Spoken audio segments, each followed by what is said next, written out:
Yeah, these Hollywood actors need to chill their shit. Seriously. Like,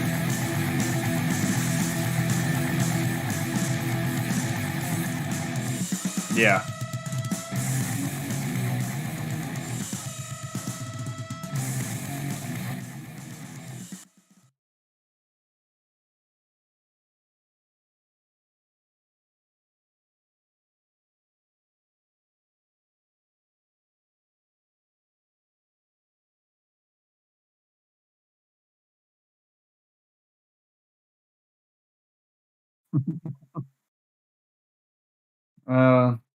I'm just. I mean, I don't have any celebrity friends to slap the shit out of or just, beat somebody for their karaoke skills, good or bad, whatever happens. Um, I don't know. Nothing went right today. Everything was just messed up. A whole lot of other things are. And I think something with the Falcons not quite right. So that's always fun. I don't know. And I gotta do my taxes tomorrow, so I'm just like beyond stressed. But like you ever get to that point where like you're so stressed, but there's no like Will Smith like boiling over peak moment. Like you just you're like already over it past that point. You're just like, I don't even care. Like that.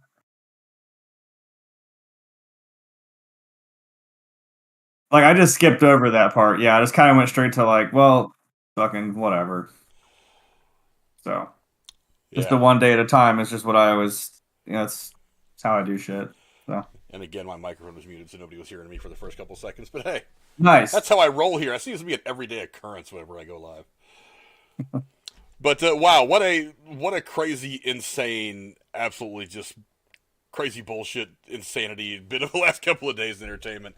Look, and I was talking to Jeremy before we went live. We were going back and forth, messaging each other, and it's interesting to me how the entire course of entertainment news completely went to shit as soon as Will Smith reached back and slapped Chris Rock across the mouth.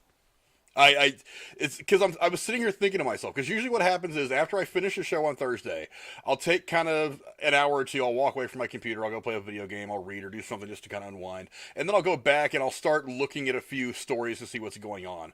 And as we got into Sunday, I was, looking around at a few things, and I'm like, okay, uh, we've got a little bit of there was a little bit of fallout, a little bit more discussion to be had about the one girl not getting invited to the Oscars. Right. I want to talk about the Oscar winners because that's kind of what this show was supposed to be about, and whatever else the other news came up. Sharon Stone is getting cast in Blue Beetle from DC. We were supposed to go through our stuff. I got my tuxedo shirt and I dressed up all fancy to go through our picks for the Oscars. And then out of nowhere, this thing happens and it completely sucks the oxygen out of the entertainment world. And Yeah, that's the only thing that has really been going on up until the last like probably 24 hours when these other two big stories came out. I'm blaming you, Will Smith. I was gonna get like actually dressed up a little bit. That was the joke. This was supposed to be our Oscars show, but no, you had to go up there and fucking do dumb shit. So Yeah. And that completely changed the news cycle for like the last 3 or 4 days. so I'm Absolute wearing a insanity. sweatshirt. Yeah, I'm wearing a sweatshirt. I'm not even gonna, dude. God damn it. I Hey, was ready, Will. I bought this shirt just to wear for this, and I'm wearing it. Damn Yeah, it. that's fine. I mean, like, I had to actually put something on, do buttons, do a hole in a tie. Like, no, I wasn't even gonna. That I probably would have done, but those shirts don't fit me anymore. I had them since like middle school, high school. So, yeah, I would have done that, but I didn't have time. Yeah, but on top of that, it's been a tough couple of days for celebrities from a lot of different angles. Yeah, The first story and one of the ones that really shocked us was this surprise announcement coming from one of Hollywood's most popular actors, is Bruce Willis Hmm. is retiring because of health reasons from acting. The legendary Yeah. action movie star was diagnosed with aphasia, his family announced on Wednesday. I had to make sure I pronounced that word accurately because I've never really heard. Well, I mean, I heard of it, I just never really thought much about it until this news broke last night. This disorder directly impacts a person's ability to understand or express speech. His co-star and filmmaker friends have worried for some time that Willis was struggling with something, but didn't quite know what. Reports that he has had trouble remembering lines and cues when filming his last several films. So, Jeremy, I mean, this has all come out like in the last 24 hours. What are some of your thoughts on what appears to be the end of Bruce Willis's career? Yeah, that kind of sucks. I mean, I don't know. It, I mean, he's gotten on in years. I'm not really upset. You've laid a pretty good, amount of films down over the course of your career. So it's sad to see, but I mean, like at least we kind of got it came to a head. Like, okay, this is what's going on, and maybe it's probably for the better. I don't want to make it worse, or but I don't know how it works. I'm just yeah. Well, It's gonna be sad to see him go. well, you said he's gotten on in years. I mean, he's not old, but I mean, he's No, 60. but God, what did this article say? I don't have my article sitting right in front of me. I should have this ready. It's underneath what was going to be the lead story. Let's see. He is 67. He turns 67 this month. he looks good for 67. Yeah, he's But not old, but he's yeah, neither is he young. He's he's kind of in he's a not weird in between area. he's not climbing up Nakatomi Tower anytime soon again. Is what I'm saying. Yeah, You know what I mean? So yeah, I get it. but yeah, it's all really really unfortunate now. Uh, According to this article, aphasia is a language disorder that affects a person's ability to communicate. And as I said earlier, it impacts a person's ability to understand or express speech. Now, one of the things that was happening was, I guess in one of the last movies he made, he was having trouble. He was having trouble with dialogue. He was forgetting pieces of dialogue that were apparently not so hard to deliver for most of the time for most actors, and people had started to kind of wonder if there was something wrong. And I guess there was also like a shootout scene or something like that where he missed his cue, where he was supposed to shoot the bad guy or something like that, and they couldn't figure out why he was missing cues that for an actor of his experience Yeah, was really not a hard thing to do. I mean, especially considering yeah. the Sounds about amount of right. experience he's had on some of these action films. So, and I don't know I don't know if it was something that somebody said that led to him looking into it. I'm not even sure exactly when he was diagnosed. I mean, this article makes it out that it was somewhat recently, but if you think about it, Yeah. I feel like there's been for at least the last couple of years now, there's been this weird thing about him where people are like, he's not the same as he once was. I was gonna say that. I'm like, I mean, I know the movies that have come out in the last, couple years that he's done. I'm like, this is like we got the shot, we got everything done, everything's in here. This is our product. And I'm like, yeah, there can be times where you mess something up, you do something right, and that's all, cut out or you put in a gag reel, whatever. But I kind of had this weird like where I was like, I'm like something was still slightly kind of seemingly off about him. Not I was kind of like, "Are you okay, dude?" Like, I don't know. He didn't quite seem the same. I wouldn't have been able to put a finger on whatever the hell it was, but something didn't seem right. Yeah, it's really really sad. I mean, look, he's actually shown quite a bit of range compared to what a lot of people give him credit for. I mean, he started out in like moonlighting. I mean, that's one of the Yeah, first places I remember seeing him. He obviously did a couple of smaller parts before that, but his first big break was in Moonlighting, a TV series back in the mid '80s. Then obviously he gets cast as John McClane. A lot of people thought like, why are you going to cast this guy from this rom com as John McClane? Can he be an right. action star? And then of course he goes out and does what he does in Die Yeah, Hard. And that movie's completely badass. hell But yeah. and then just on and on after that. But also he shows a lot of dramatic chops to me. He showed a lot of dramatic chops in in things like The Sixth Sense, and then he goes and Yeah. does a bit of a kids movie in that Disney movie The Kid, where he comes across a younger version of himself, Hmm. aka the Adam Project. So so there Right. was this. So he obviously. I mean, he's Yeah. had great range, and he's had his comedic timing is good. His Hmm. action stuff is really really good. I mean, he's a guy that's been very entertaining in almost everything, and it's made people kind of wonder. It's like, why are we doing this? Why is he doing these straight to video things?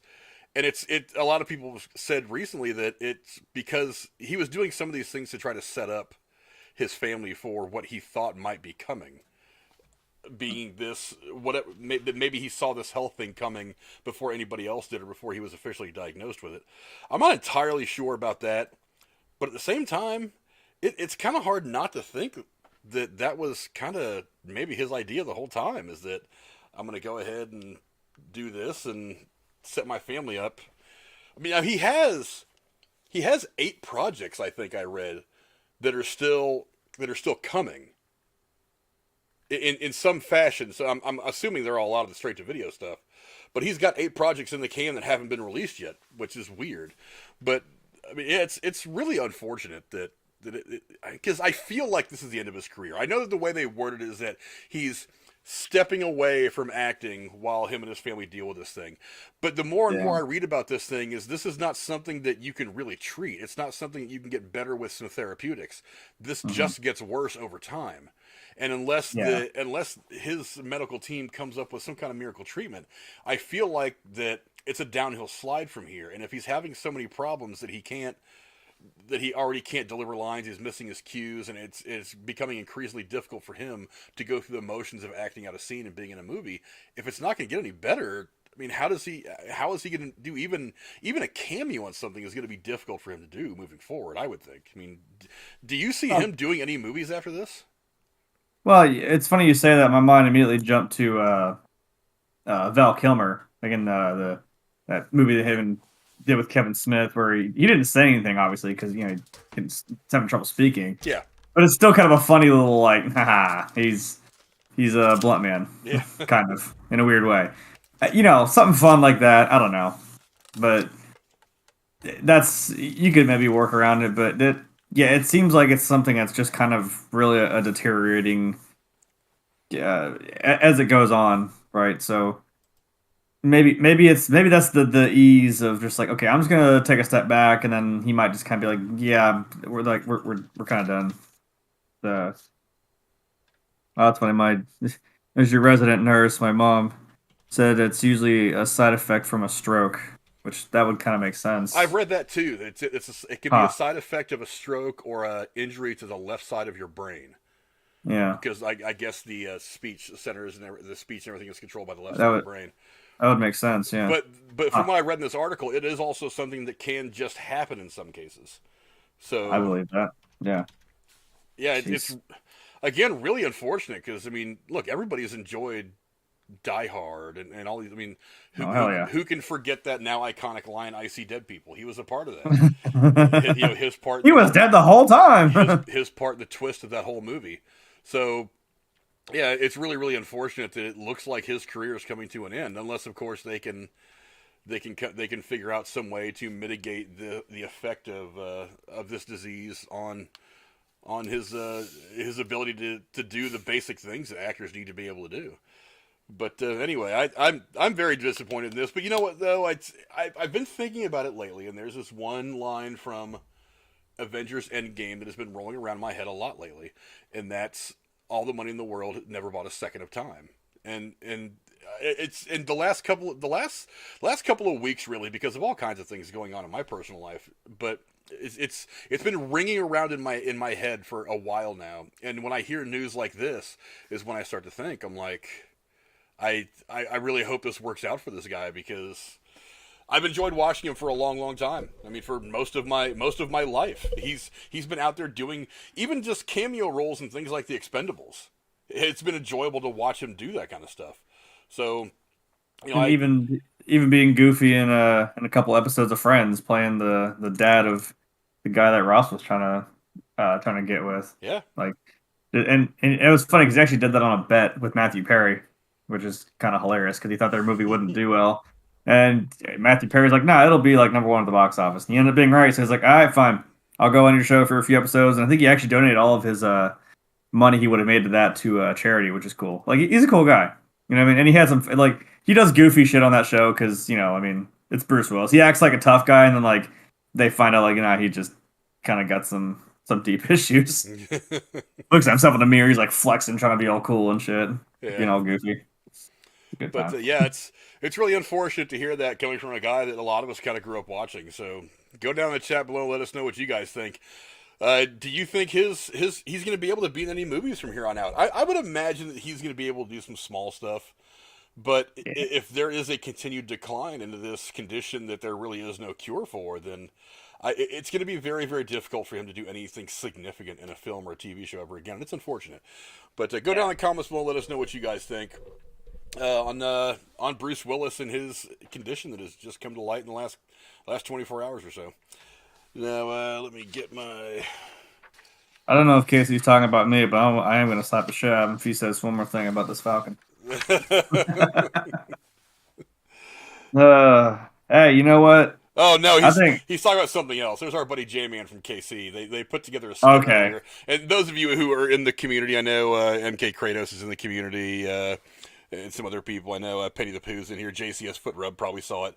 But our friends put out a video where my friend J-Man from KC and my friend Casey is Raw, they reenacted the slap scene from the Oscars the other night for Twitter. See, I was like, if we were gonna make this our Oscars show, I was kind of like, you know what, we should do something special. Like, I know we always do this the way we do it, like this remotely, but I'm like, we should do a special thing where I actually come there and it is live and we're all in the same room together. I should just walk up and just slap the shit out of you for no reason and walk away. You know what? I was telling Jennifer earlier that for like the last day or so, I was trying to think of a way that we could do that. And I was like, I don't really have time to get Jeremy to come down here to film anything. I don't know how we could do it just kind of like over the stream. I thought about just saying, all right, just make us wave your hand at the camera and then I'll cut to me real quick reacting after one of us makes a joke or some shit. But I was like, I don't know how to make that work. I don't know. Because live, we were only going to get one shot at it. And if I missed the timing by even a little bit, it wasn't going to look good. Or if it just didn't work, there was no time to fix it. So I was like, just let it go. We're not professional actors, but hey, I don't know. We could have made something work. That would have been funny. We could have made it work, I think. Yeah, but I mean, hey, we did that one little cold open for that airplane review in like what 1 or 2 takes. Like that was pretty damn good. And that's the most popular part of that video.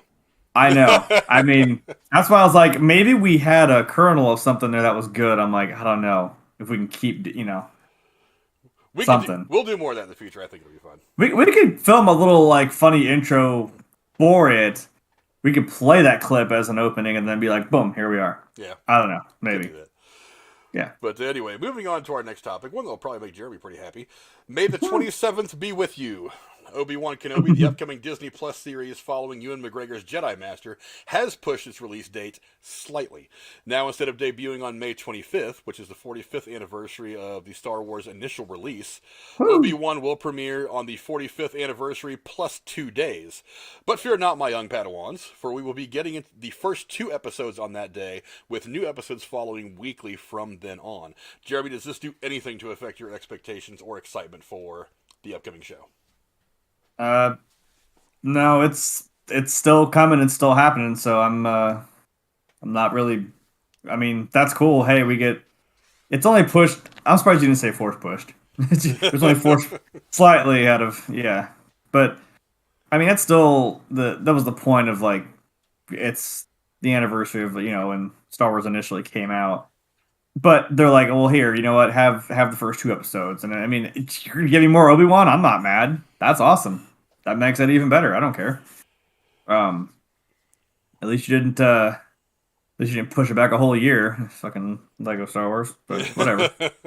Look, man, it's still. I don't know if it's still quite because, like I said, I was in this weird slump these last 2 days, and I'm like, there's still some adult important things I gotta do, by the end of this week. But I'm like, coming off that, I'm like, okay, but it's sinking in. Like this is gonna happen. So.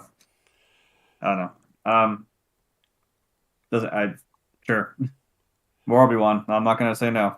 Yeah, I'm not I'm not too bothered by it. I mean, there was a No. certain symmetry to it coming out on the anniversary of A New Hope hitting the theaters.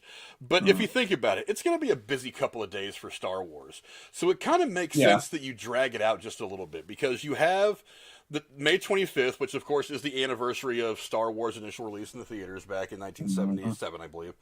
And then 7, you yeah. have the Star Wars experience, or whatever it is, their big Star Wars fandom, whatever it is, their big event starts the The 26th. Star Wars weekend or whatever it Yeah, is. that starts Yeah. the 26th, and then the 27th, and this third day is when we get Obi-Wan, not just one episode, but two. So we're looking at It makes an sense. hour and a half, maybe 2 hours of Obi-Wan that day, and that's You almost fine got a by movie. me. Making this kind of a whole like 3 day long kind of a thing. That's fun to me. I'm fine. And in reality, come on, you're only pushing the release back 2 days. Now, Yeah. also one of the things that played into this was that there is one other Disney Plus series that's supposed to be releasing on the 25th, and that's Miss Marvel. Yeah. So probably they wanted to kind of give a little bit of space to those two things, because if you drop them both in the same day, you run the risk of kind of splitting a little bit of the audience. Now, me personally, if they had dropped them on the same day, I just would have watched both of them the same day. It's just a matter of which one I would have watched first. Yeah. Wouldn't have mattered to them as long as I watch them It's both. not like you can't go back and still Yeah. watch, it's not how that works. Yeah, but So- but I kind of understand why you would want to have one and then give it a couple days to breathe, then have the other. Yeah, make it an event. Yes, it doesn't really matter much to me. Bottom line is we're getting it. It's a matter of 2 days that I have to wait more than what I thought. I don't really care. Bottom line is we're getting what we've wanted for more than a decade. Really, well, probably more than that. Yes. For what, 25 years since the first prequel hit the screens, I think now is what it is. Or something like that. Episode 1, that was 1999. So yeah, that's a little over. Yeah. Yeah, so it's been a while, and ever since Revenge of the Sith was on the screen and we were done with the prequels, 2005. everybody has been like, I really, really, really want more of Ewan McGregor playing Obi-Wan Kenobi, and it's been something that's been on people's minds for a long time. We're getting it. What's another 2 days? Yeah, and I like that it's kind of it's come now. I like, maybe just because I think I've come to accept that really one of the biggest things that I'm really, really into is Star Wars. It's like, people are like, why do we need Rogue One? Why do we need Solo? I'm like, well, we don't need them. We don't have to. We know what happened. But I'm like, you're still... Why did you watch Titanic? It was the most... At the time, it was the most... made the most money. You know what's gonna fucking happen. The damn boat's gonna sink. But that movie had you by the balls, man. By the emotional balls. Yeah. You watch Rogue One, you're like, oh, wait, they're all gonna die, aren't they? Yeah, but you were still just like, ugh. I mean, that cool visual of two of the coolest visuals is like that, where the Death Star just comes down, and it's like something out of, like some old World War II or some 1950s footage of atomic bomb going off and then going up the beach. I'm like, damn. But you're still emotionally invested. You still, that's good storytelling. And did I need to see young Han Solo? No, but did I care? No. I thought it was fucking awesome. I may be biased because, do you know what's sitting right in front of me? You know who my favorite Star Wars character is? Have you guys been watching on Tuesdays? Yeah, y'all been sleeping on our ship for the last 10 weeks, and that's none of my business, but whatever. But I like that it came out now, though, too, because, when they initially did, I think maybe it was in 2005, but like they compared Ewan McGregor's face to Alec Guinness's face, and they're like, this little structure right here, this little triangle of like, they're like, it's scary. You could believe that this dude really became, this older version of the Jedi. So I'm like that he's a little bit more older now because it kind of does fit the timeline. He almost starts to look like old Ben. So I'm ready for this. Yeah, I wasn't at all upset about the idea of waiting 2 more days. Oh, fuck you, Casey. Sorry. I don't know who's more of a smartass sometimes, me or Casey. I think he just... he says a lot more than I do. I don't know. I'm a little more reserved in my older... Getting older. I'm just kind of like, I don't say as much. I hate that. Like, I've kind of reserved myself a little more because I used to just not be that way. And now, like, my friends have now become... They'll say something and I'm like, come on, I didn't even say it. Now I've ruined you guys. God damn it. I forgot what I Sorry. did with my piece of paper that let me know exactly what order I wanted to do the show in. But you know what? That's all right. We'll wing it. Never mind. Here it is. Yeah. But yeah, go down in the Yeah. comments below. Let us know what you guys think. Does it really matter that Obi-Wan is pushing back 2 days? I say no. We're gonna get it. It's gonna be awesome. Uh, I know it got delayed like a year, but that was because they really wanted to rework it and make sure that the story was right. And the people that they have involved in this are the same people that have been putting together things like The Mandalorian and Boba Fett, and those things have been really good. So, look, there is this great big world out there a great big universe out there to explore in Star Wars. So go out there. What I hope they do with these projects, like even though they're characters we know, I want them to use them as bridges to other things in the universe that we haven't really had a chance to explore because we've been so focused on the Skywalker family, the Skywalker lineage. Mm-hmm. So it's like it's okay to have an Obi-Wan thing, but let's let that be something that delivers us to a whole nother area of the universe that we haven't really messed with yet, that we haven't really had a chance to experience, because it's an entire universe out there filled with all kinds of crazy eclectic characters. There's gonna be some pretty badass stories out there to tell. Let's go explore those instead of running right back to the Skywalker saga. I love the Skywalker saga, and I do truly hope that if they decide to do another trilogy, that they kind of stay with the Skywalkers, because I think it works great for the films. But let these things kind of be something else. Let's go explore. Let's go have fun with these stories. That's kind of what I want to do. Well, I was gonna say, I mean, I know we just said that, but like, well, I was gonna say, speaking of Skywalkers, I'm like, you know what else this did? This brought back Hayden Christensen Yeah. as Darth Vader, so that's a big deal. And also, I think he's supposed to be in there for the Ahsoka series too. So I'm like, you got this dude to come back for two things to play this character again. So if that doesn't get you excited, I don't know what does. Like I'm glad we've kind of reverted back on the whole like the prequels were terrible. I'm like, yeah, I play my sequel card in attack position. I don't think the sequels are bad, but I don't know. And I'm kind of biased because I grew up with the prequels, but I didn't think they were. I mean, they were Star Wars. They were fun. Whew, I was a kid. But as I've gone, I'm like, it's not their fault.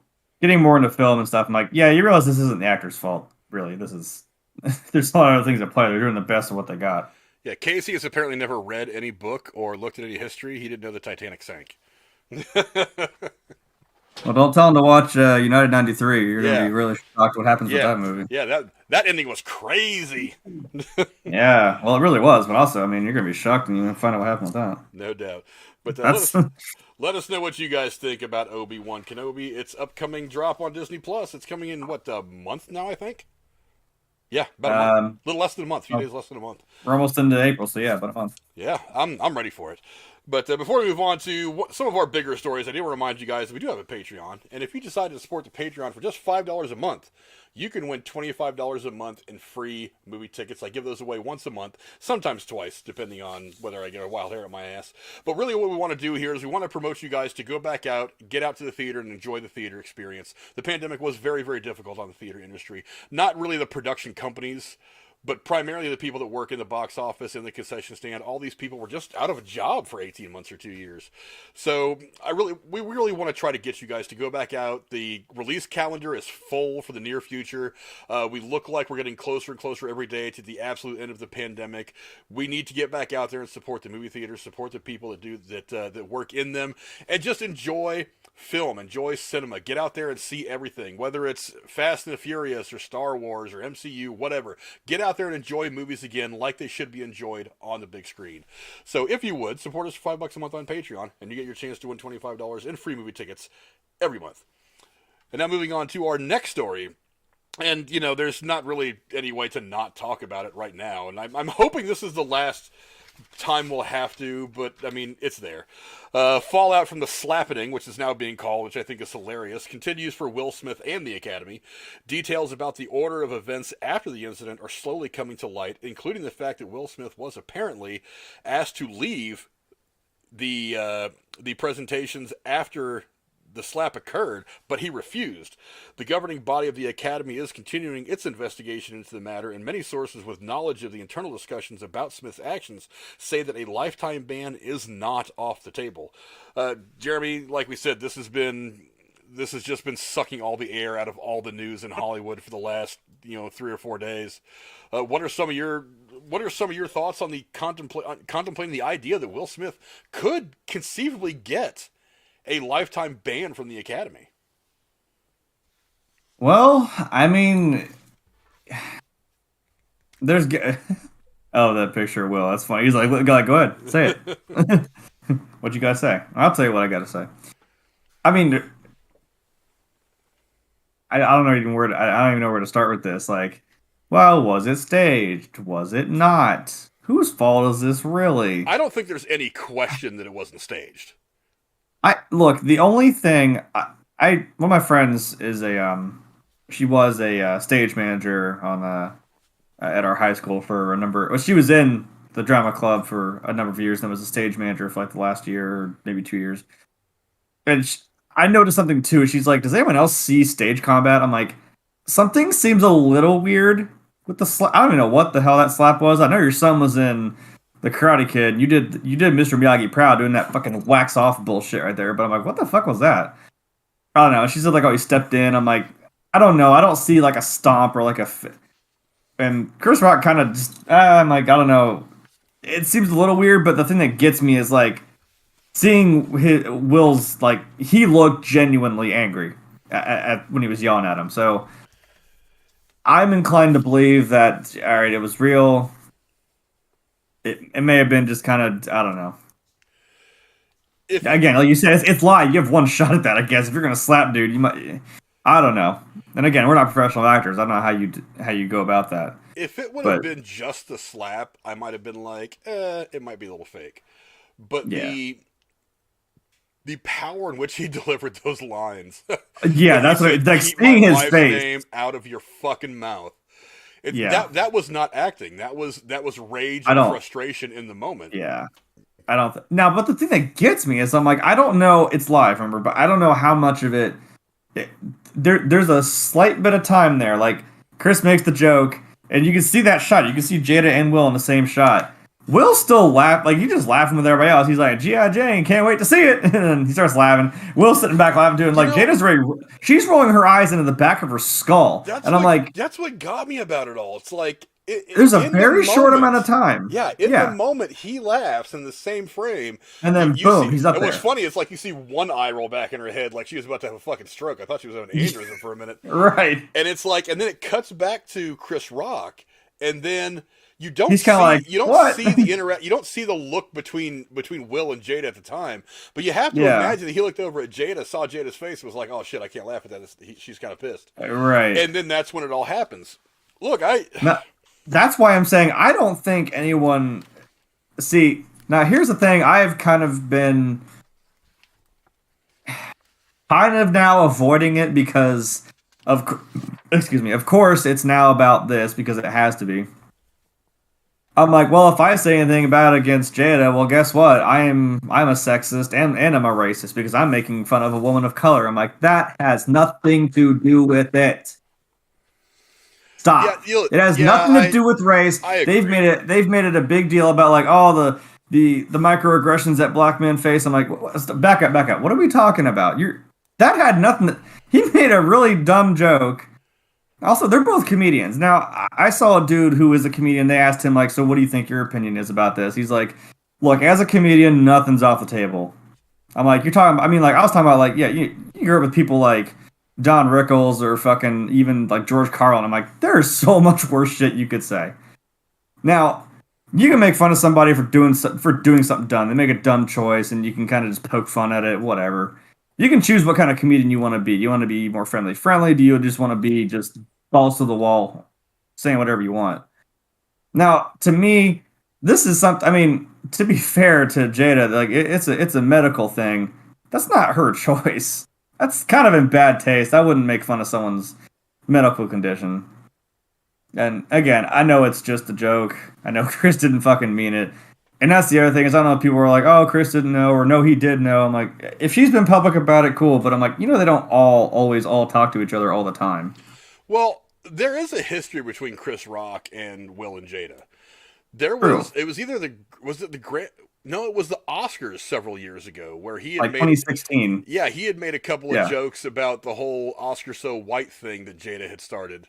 Mm-hmm. And she was saying, like, you're here and you weren't invited, and kind of breaking her balls over that. Now, look, Yeah. the one thing that we know for sure about Jada Pinkett is that she can be wound a little tight. No shit, really? Yeah, Like I said, you saw an eye come loose. She's like, eh. yeah, she can be wound a little tight. And generally speaking, that's not a bad Fuck. thing in and of itself, but it's like No, but chill, man. she is a very stern, very aggressive woman that I've seen. I've never met her, of course, but that I've seen. Yes. So, and she is one of the people that it's understandable just looking at her that she probably won't be able to take a joke. Now, No. look, I personally, as far as I know, and it's been reported by many places and sources over the course of the last couple of days since this all happened, that Chris Rock didn't know that she was suffering from alopecia. And if you didn't, I mean, and I gotta again, be honest, how you gonna get... until all this popped off, I didn't know either. Now, I didn't either. Now, apparently she's talked about it before in like Instagram posts and stuff. I'm not really active on Instagram. I don't follow her on Instagram. I don't really follow actors and actresses' personal lives. Like I'm not keeping up with the Smiths. Yeah, sorry. I'm not like, keeping up with the Smiths like that. So I didn't know either. Now, if he didn't know, look, if he would have known, I think he might have laid off that joke. Because he doesn't want to start a scene. He doesn't want what happened, anything like what happened to happen, because he knows that it's not good for anybody. Yeah. But the bottom line is, it's a fucking joke. Now, it's what you were saying. The people that are trying to make this a black issue are just fucking stupid. This is not an issue of blackness. It's not an issue of any. It's not a race issue at all. It's two men. Chris Rock, a comedian, said something he thought was funny, probably not knowing the entire story. Yeah. The more disturbing thing to me is that at first Will Smith laughs at this joke and then decides to get angry because his wife snaps her fucking finger and says so. Because there's this picture that Variety had put up just an hour or two ago as they were releasing a bunch of new information that's come out just in the last probably 12 hours or so, that while Will is yelling, "Keep my wife's name out your fucking mouth," at Chris Rock, she's sitting there with a smug little smile on her face like she's enjoying the whole exchange. That to me is a big problem. Because that means she's promoting this shit. That shot is kind of more cropped in on just Will, and then whoever's behind, like that girl, I don't remember her name, but she's just going like, oh shit. Yeah. Lupita Nyong'o was the one behind him, and her reaction was kind of the reaction of everybody that I've seen. She's like, she's a deer. I was watching her. I was like, she was like, in the headlight. She has no fucking clue what's going on. She doesn't know if it's staged. She doesn't know if it's real. She's waiting for somebody else to give an indication as to how to act. And she's like, I have no fucking clue what episode of the Twilight Zone I just fell into. Yeah.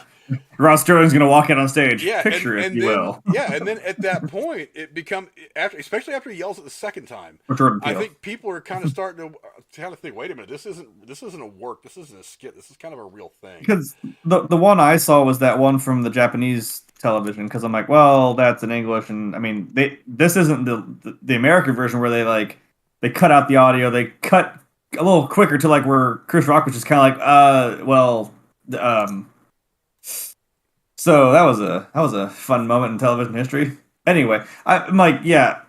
When I watched that, it was seemingly just that whole, and you could hear the translator in the background. But I'm like, I don't know if that's just. I don't think it'll mess with the audio. But I'm like, it was dead fucking quiet. It was just like you could feel that tension. Everyone was just holding their breath, like, what's going on? I'm like, right. That was. But yeah, some of the stuff that's come out about this in the last day or so is.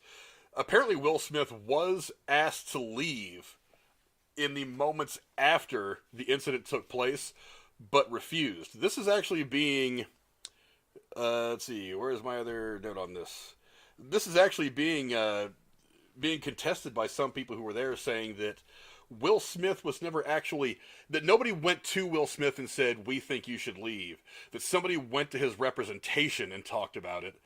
And that ultimately the producer, let's see what I do with his name here, Will Packer, who was who's a director and he's produced Oscars before, was the producer of this particular telecast. He said that they said that the request for Smith to leave was not explicitly made, and that producer Will Packer actually urged the actor to remain. I have no idea which one of those things are true. I really don't know. I don't know what the fuck to even. I want to also like I want to be like on Will's side here because I feel bad for him. You remember back when I don't know when this happened a few years ago when that whole thing about Jada getting to this quote entanglement as they call it. That's a whole other story. No, but bear with me here. That happened, and I'm like, you're just throwing this out, and I know we get the crying Will Smith meme out of it, whatever. But I'm like, you broke this man down on like a national thing, and like you didn't really seem to give a shit. I mean, sure, literally put it all on the table, but I'm like, the problem that I had with it was that like she said that and then just kind of made it like it was Will's fault. I'm like, oh well, if he had loved me, this wouldn't have happened or something like that. I'm like, what? Are you hearing yourself right now? Like, I think that goes to a broader question of what is her. I'm just saying, like my point here is, I'm like, really? no one's. That's what I'm saying. No one's really looking at her so much. I'm like, I don't think we're because I was trying to like I said, I'm like, I try to look at every bit of this. I'm like, maybe Chris Rock didn't know. I'm like, he's just making a joke.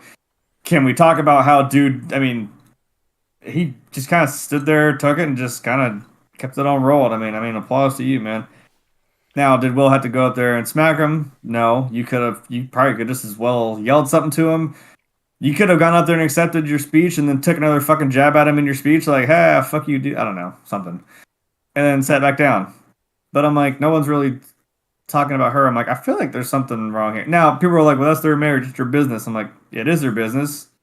And the entire rest of the world's when you make a show out of it and you're public figures, like, you're right, but also, come on, I don't know.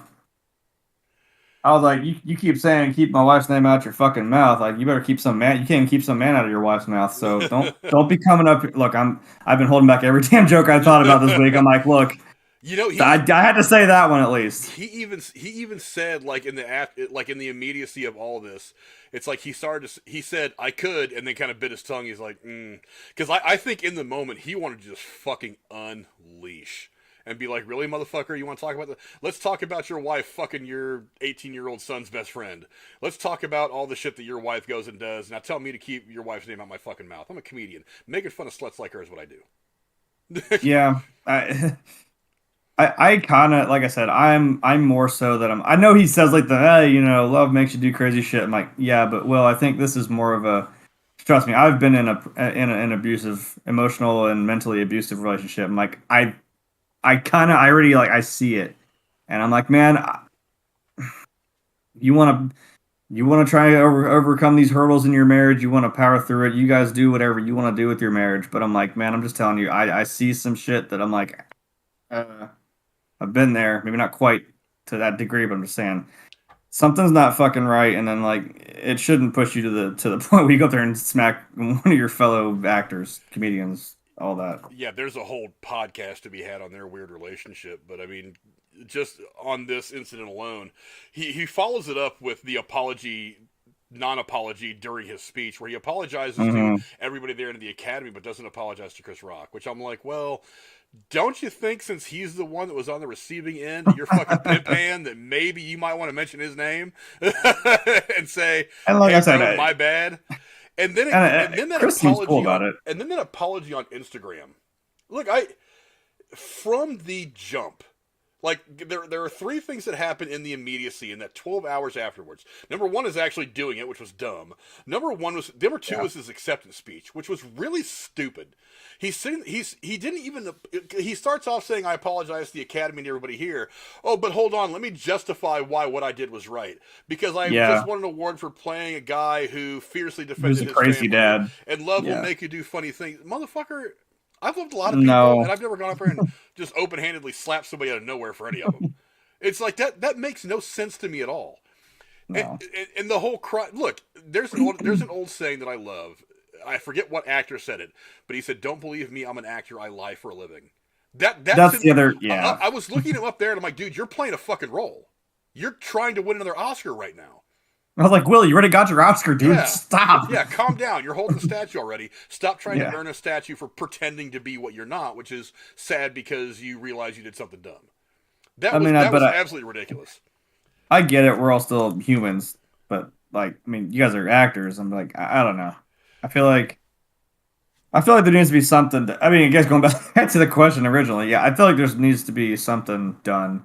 I'm surprised. Again, I'm surprised they still went forward, gave him his award, let him do a speech, and then I'm like, no, can we have that back? That's kind of fucked up. Well, funny you should mention that. Really? There's a poll in the chat right now for those of you who are watching. There's 18 votes in, and I got to admit it's a little bit closer than I thought it would be. Do you think that the Academy should take back Will Smith's Oscar? I'm going to leave that in there until the end of the show for anybody who wants to pop in and vote on it. Right now, 61% of you are saying yes, 39% of you are saying no. That's out of 18 votes. Spread that around. Let people know to pop in here and vote real quick because I'm interested to see what everybody says. But the other thing that happened after that was the Instagram apology. And I was reading that Instagram apology thinking to myself, he obviously did not write this. This was obviously something that his publicist had spent the last 6 or 8 hours trying to put together. Because, for one, comments were turned off. But that tells me that's always a good you don't want to actually have to answer to everything. Because if you leave comments open, people are going to be in there and be like, Will, you're a fucking cuck. Stop being such an asshole. You don't really want to deal with it. You just want to apologize with it and run away from the situation as fast as you can. That's what that says to me. But nothing in that said to me, it just reeked of a publicist's hand. You know what I mean? Will Smith did not write that. I don't even think he read it before it actually hit his fucking Instagram. Yeah, it's a PR thing. I don't. Absolutely a PR thing. Pure Country Viper sends in a tip. Thank you very much, Viper. What's up, my man? He says, Mr. Harsh Truth, did you see that Will Smith making fun of Arsenio's bald head? Yeah, I've heard about that. What a hypocrite, criminal sack of crap he is. Lock him up in jail and strip his Oscar. Would I be able to assault someone and get away with it? Inequality garbage. Yeah, I mean, that's... There's so much about this that's not right. Again, that's why I'm trying to avoid... Instagram was bullshit. Yeah. But, I mean, I'm just been keeping my mouth shut because I am a white male, so I don't have any say or any opinion on this whole thing because But again, this is not... I'm just wrong. Yeah, this is not really a race thing, though. It's a I know. thing. That's the thing, but if I open my fucking mouth, that's exactly where it's gonna go. And I'm like, I've had that happen to me before where I posted something on like Facebook and it had nothing to do and this dude came in and made everything about race, and I'm like, that had nothing to do with what the fuck I was talking. What?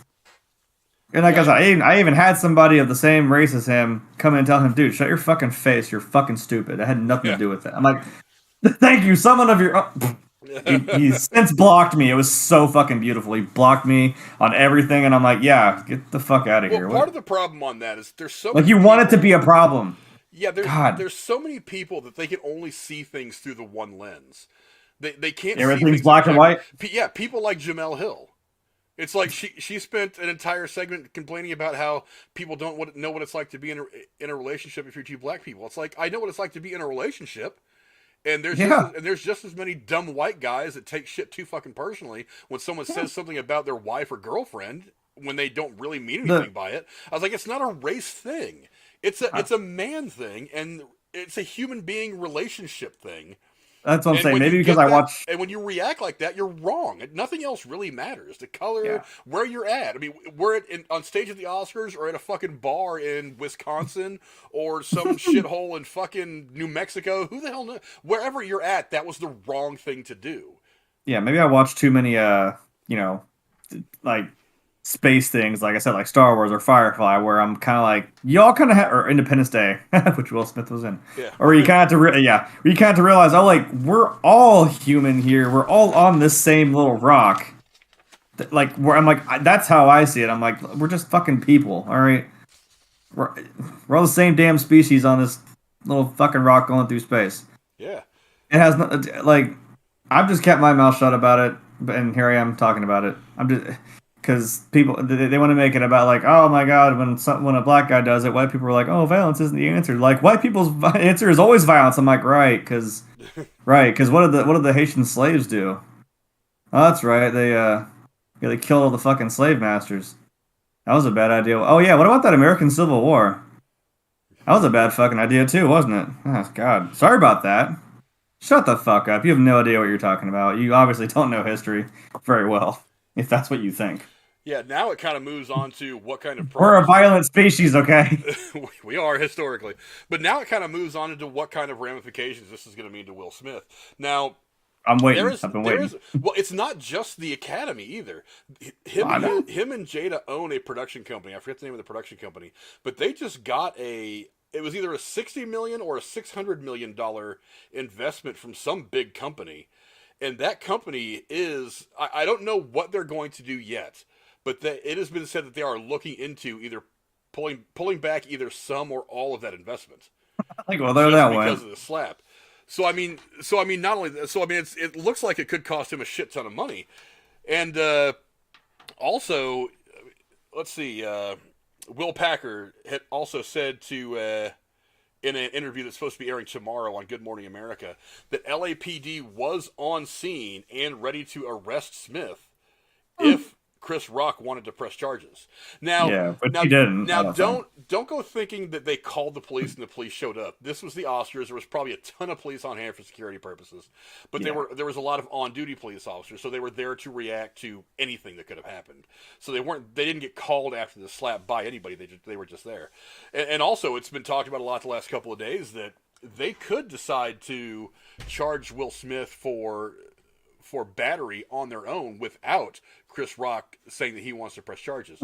Now, to me, that's not going to happen because in California, as long as you steal less than $950 worth of shit, they don't even bother arresting you anymore. So I really doubt they're going to arrest Will Smith for this. I don't think they're going to want to go through that unless you get some like DA that really wants to get his name in the paper and really wants to have this career-making case against one of the biggest stars in Hollywood. I don't see it happening like that.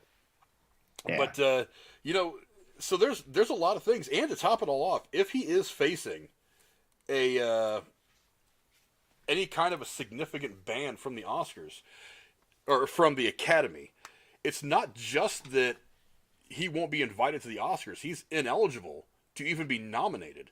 And he's got, I think, 4 projects in the works right now, and one of them sounds like he's going for another statue. He plays a slave in Louisiana who's traveling across the state trying to find his wife or something like that, while somebody else is trying to chase him and take him back to a plantation or something like that. I forget exactly how the plot worked. But, I mean, it's the kind of movie that you would think he was doing. It's not like he's doing another Bad Boys, which he knows isn't going to win any kind of real awards. But also Bad Boys 4 is another thing that he's got apparently in pre-production or has been announced. So, I mean, anything that he had in the pipeline right now, a lot of that's probably going to stop, and some of that shit they may even just boot him out of it and recast his role. I mean, it's really, there's a lot that could happen here. And on top of that, one of the things that comes from winning an Oscar is not just getting the statue. It gives you negotiating leverage when you do go to negotiate for other film roles after that. Yeah. So if now I'm an Oscar-winning actor. So if you or me say I want to be in this movie, and they're like, "How much do you want?" And they're like, "I want $5 million." Like, why should I give you $5 million? Because I really want it. Trophy. Yeah, because I really want it. Whereas Will Smith can go in there and say, "Hey, see this big trophy thing right here? You're going to be able to put Oscar winner Will Smith on all the movie trailers for your movie, and that's going to help your marketing a lot." And he won't have that to go with. He won't have that to negotiate with either. So that probably costs him money when when somebody does want to cast him in something from here on out, and he's trying to negotiate. But I mean, there's a lot. God, there's just so much that goes into this. And on top of that, do you somehow punish Jada? I think you should. I mean, while Will Smith was the one who went up there and committed the act, she's obviously a part of this. I mean, in some way, shape, or form, I don't know if she was necessarily the instigator. I mean, I guess you could say that Chris Rock was the instigator officially because he made the joke. Yeah. But it's like, but obviously she is the one, after Will Smith laughed, that gave him the impression that he needed to do something about it. So do you possibly levy some kind of action against her as well? I don't really know. I had a nice kind of comparison thought in my head, too, when I was thinking about, again, more shit that I wanted to say during this stream about it. I had the way I kind of have, I guess, felt about Jada in the last 20-ish years. That was weird to say. I had to think about that, but I'm like, damn, am I really that old? Yeah, okay.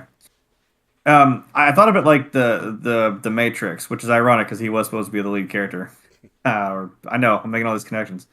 What was it, 2003? She was in the second and third movie, right? And I thought that's she was a pretty badass character. I liked the character of Niobe. I thought, okay, I that's pretty think Niobe awesome. was actually supposed to be in the first movie when Will Right. Smith was attached to it, but Will dropped out to do Wild Wild West, and I think she ended up Oof. getting pregnant with their child, and that's why she ended up not being in the first movie. They just wrote Yeah. her out. Anyway, But yeah. they liked her as Niobe, and I like her as Niobe too, to be perfectly honest. Well, see, but that's the thing is that's where I'm going with. Excuse me, that's where I'm going with this. I thought her character was awesome in the movies, and actually even in the video game, which again, like I said, takes place during the second movie, and it's a big world in the second movie, and I liked playing the game as her. It was awesome. But then I'm like, when this last Matrix movie came out, and then we got Jada, who looks like she's 387 years old. I was like, good makeup. I mean, honestly, that was awesome. When they had her, I was kind of, I just like, it was like now, like how I feel about her now. It was that same way where I'm like, I don't like you for some reason. Like you seem too there's something I just don't like about you. And even in that movie, I kind of thought, like, or is it just how she is now, where everything she's gone through, because she's probably one of the only original people left other than Neo? I'm like, I thought there was gonna be some like twist that's like, oh, she's being like this, but really she's like, oh yeah, no, you guys can totally go get Neo, go get Trinity, yeah, like, do this. I'm like, no, you've acted kind of like a dick the entire movie, and I'm like, I don't think I like the way your character is now. That's just how I've like kind of evolved. Like, that's how I've felt about her. I thought she was kind of badass and awesome at first, and then I'm just like, yeah. Now I'm like, I don't know. I feel like there's no like punchline here where I'm like, oh yeah, she actually is kind of cool and she's nice. No, you're a dick. I don't like you. Yeah, Her character was just pissing me off. The whole movie. I don't know. It was weird. overrunning all this stuff is the fact that, and look, this is me. Me and Aaron did a video a year and a half or so ago. JCS smacked me. I opened my mouth about Jada. Sorry. Damn it. No Oscar for you, JCS. No Oscar for you, JCS. What's up, brother?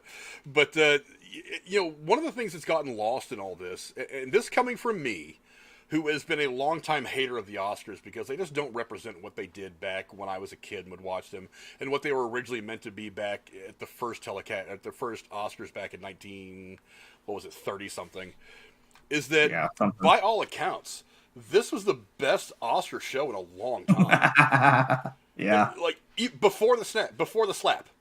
Yeah. There No. was so many things that happened in this Oscars that were so positive and wonderful, and something that the Oscars really could have built on, and tried to rebuild their image and their brand on. I mean, because this was the second lowest rated Oscars ever, ever. It was only slightly higher than last year's, which was by the numbers the worst rated Oscars in history. So I mean, the rating slide is not. I mean, the ratings may go up a little bit next year because of the reverberations that are still going to be felt because of the slap. But all this stuff is just being completely overshadowed by this. Let's see, better than last year. It drowns out all the really positive progress that was made this year. You had Coda win Best Picture. Coda is, of course, the Children of Deaf Adults movie with Marlee Matlin and all that. It was the first streaming movie to win Best Picture, which was one hump that hadn't really been crossed yet by these streamers. So now that Apple Plus has won one, now it opens the door for Netflix. It opens the door for Amazon. It opens the door for all these streaming services that are going to make their own stuff. It drowns out Ariana DeBose being the first woman of color to win a Best Supporting Actor or Best Supporting Actress Oscar. It drowns out the guy winning Best Supporting Actor for Coda is the first deaf person to ever win an Oscar. It's like there were these really, really. I mean, it drowned out the fact that I think Dune and something else, I forget what, won a total of 7 Oscars that night, which is an unreal number. I mean, to win 3 or 4 is big, but that's rare air to get. I think 7 was nominated for 7. All I know is Dune and I think Coda were like the big winners of the night, and they hit some pretty crazy numbers that the movies don't usually hit. It's like so all these really great things that came about were completely shit on by one moment of Will Smith overreacting to a joke. Yeah. So I mean, so what I might do is I might actually watch the Oscars next year. Well, yeah, you might catch some shit. Well, no, I mean, it's not that I want to catch anything. It's just that if there is this We go to hockey games for the fights. You go to NASCAR to see a crash. They don't even let them fight in hockey much anymore either. They're trying. I They're know. trying to run that shit off. But it's like all these things that should have been huge positives about that night were completely drowned out by this one stupid, shitty moment. So, but that's the funny thing is we've said the Oscars suck, and we're like, okay, wait a minute, and everyone's been like, oh wait, I didn't know the Oscars happened till this shit went down, and that's why I shared that meme from The Matrix where it's like, he runs in, he's like, Will Smith just slapped Chris Rock, and they all just start running. I'm like, great. It's like literally no one giving a shit, and then he comes in, he's like, oh my god, this happened, and they all run. I'm like, well, hey, I guess you can't say you didn't. I think I can't confirm it. I don't remember where I saw it. I wish I'd have written it down. But there was something that I had read online that said more people had watched the clip of the whole exchange on YouTube. Probably more than that. Something like 100 times more people had watched the clip than had watched the Oscars in the last 3 years combined. No. And I was like, Jesus Christ, that's so sad. I really like what the Oscars are supposed to be. They're supposed to be this great celebration of filmmaking. Yeah. And it's not just we go up there and love on the actors and the directors and the names. It's that we're supposed to recognize the hair and makeup people, the casting people, the set designers, the script writers, all these people that generally go completely forgotten in filmmaking, outside of the filmmaking industry. All these people who never seem to get the credit they deserve for being a part of crafting these movies that we love so much. That's what this night's supposed to be about. It's supposed to give us an opportunity to put those people out front, as well as the actors and actresses and directors and all that, and say these are the people that helped create this beautiful thing that we enjoyed. This Star Wars, this Wizard of Oz, this whatever this great movie is that we all enjoy. These are all some of the people that were part of that, and all that just gets shit on. I would say it's if you're a fan of Star Wars, you know what I'm talking about. It's like, the guy wearing the pink booty shorts, holding the boom mic, that guy. That guy. You know exactly what I'm talking about, that guy. And they still do that on The Mandalorian, which makes me laugh so hard. You had a guy in pink shorts and no shirt. He's holding a boom mic. I'm like, yes, they still do it. Thank you. Yes. Thank you for that Easter egg. Thank you for that throwback. I love that they do that. That's awesome. But yeah, the whole, I don't know, the whole thing is just sad. It is. And the hell of it all is we have another story to talk about that's every bit as dumb. Do we?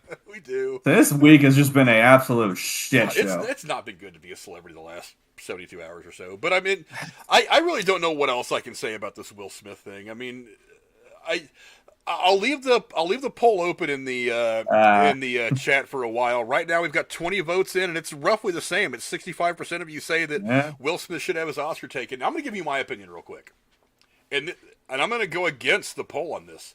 I don't think they should, and here's why. I don't think, and John, this is something that John Campea said when he was talking about this, and I agree with him. I don't think that you should judge a person at their worst moment. Now, while what he did was really, really dumb, really, really stupid, and it's probably going to cost him a lot, not just money, but credibility and opportunities in Hollywood, it doesn't lessen the fact that he went out there, and performed in front of the camera in this role and did a kick-ass job doing it. Look, I've said it before. Will Smith is a phenomenal actor. I still don't think he's gotten the credit that he deserves. Go watch 7 Pounds. I mean, that movie is phenomenally good, and he is phenomenally good in it. Mm-hmm. But I think that he should have won a Best Actor Oscar for that. I think he was better in 7 Pounds than he was in King Richard. But because I think you run a really dangerous precedence when you start taking away Oscars for stuff.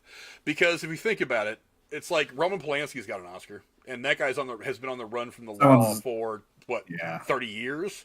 Someone brought that up too. I'm like, Kevin Spacey, Harvey Weinstein. I mean, a lot of these people have Oscars, and then either there was stuff that was known when they won their Oscar, or stuff that happened afterwards that kind of makes them persona non grata for a while, if not for the rest of their careers in Hollywood for some people.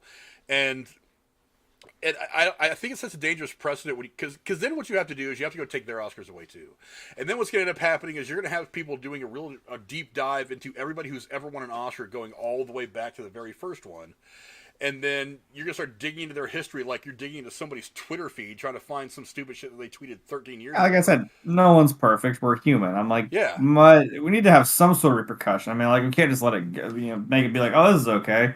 You can go up and slap your The buddy on problem is stage. I don't want to open the door for revisionist history of the Oscars. Yeah, The Oscar is given for what the person did in that film or in that moment, and I don't think the fact that he acted like an idiot on stage takes away from that. The same argument was being made with like O.J. Simpson. Like when he was going through all that stuff with his trial after Nicole Brown's murder, it's like, do we kick him out of the Hall of Fame? And I'm like, no, you don't kick him out of the Hall of Fame because he's in the Hall of Fame for his contribution to football when he was a player. That doesn't change because he may have not been involved in this particular incident way after his career was over. Then what about Pete Rose? It's like, well, I don't know. Maybe it's a little bit different because it does involve baseball directly, but it's like, I mean, you can't really draw that line.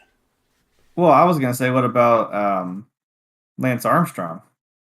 Like all that shit he did, all those awards he got, and he was a. But they have. That was a pretty good. But they have. But they did of a lot of his.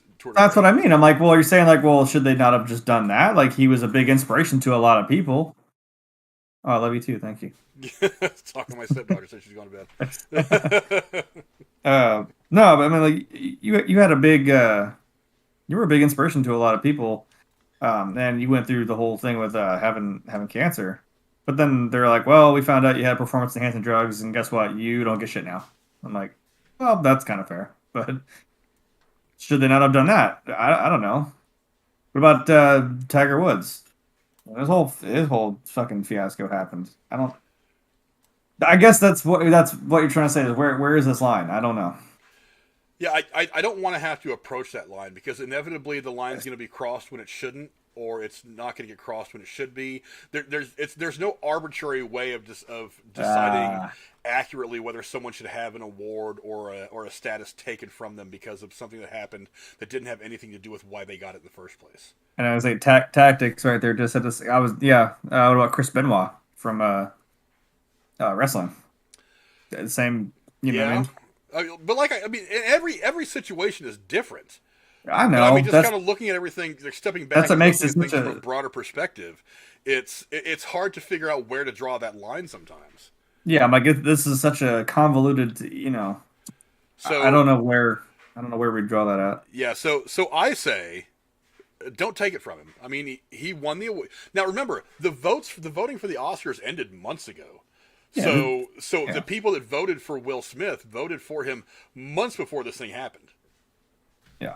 So I don't think you should judge Will Smith's entire career or his entire life on this one dumb mistake that he made. But neither can you. Hey! She has a name. Her name is Jada. Well, I mean, I'm sorry. You talking about the slap? My bad. I'm talking about the one incident. No, I will continue to. Not some of the things that lead up to it, but whatever. I've got jokes. I don't want to play like I'm blaming Jada Pinkett Smith for a lot of stuff, but I mean, a lot of this does come back to her. So I'm saying and I don't think anyone's talking about that. Yeah, that was my point. It's like I'm not saying where there's smoke, there's fire, but I'm saying where there's smoke, there's a reason to go looking. Yeah. Maybe it's just something smoldering. Maybe it's not exactly a fire, but maybe it's time to go look at some stuff like that. But anyway, go down in the comments below. Let us know what you guys think. What do you think Will Smith is going to end up dealing with after the slappening, which is now being called, which I actually like that name a lot more. I've heard the slappening. I've heard the Oscar slap gate, which seems a little too long-winded for me. I think if you were going to go like that, you just call it Slapgate. I don't know if this really excels to the level of a gate. I don't know if we've gotten into gate territory in this thing because there was not really a cover up that has ensued or anything to cover it up. I mean, it happened on live TV all over the world. It's not like there was a lot to cover up about it anyway. But I like the slapping, so that's what I'm gonna start calling it. Go down in the comments below. Let us know what you guys think. Let's see. Derailed says everyone has a right to speak about Will Smith, Chris Rock thing, regardless of race. Anyone who takes it at that point is the one with the problem. Race is the issue. Yeah, race isn't the issue. And I think that if you're one of those people, like I said, like Jamel Hill, who you only really have the capability to see things through the one lens of race and race issues, that you need to re-examine and try to be a little bit more objective. Yeah, all those damn white people and their violence in Minnesota. Yeah. Well, I mean, look, I'm dating a Mexican woman. It's like if me and her are arguing about something and someone tries to chime in and be like, "You don't understand what it's like to be in a Mexican relationship, yo." It's like that sounds dumb, right? And kind of, It doesn't sound yeah. any better when Jamel Hill says it, except that she has more followers on Instagram and Twitter than I do. That's That's the only okay. difference.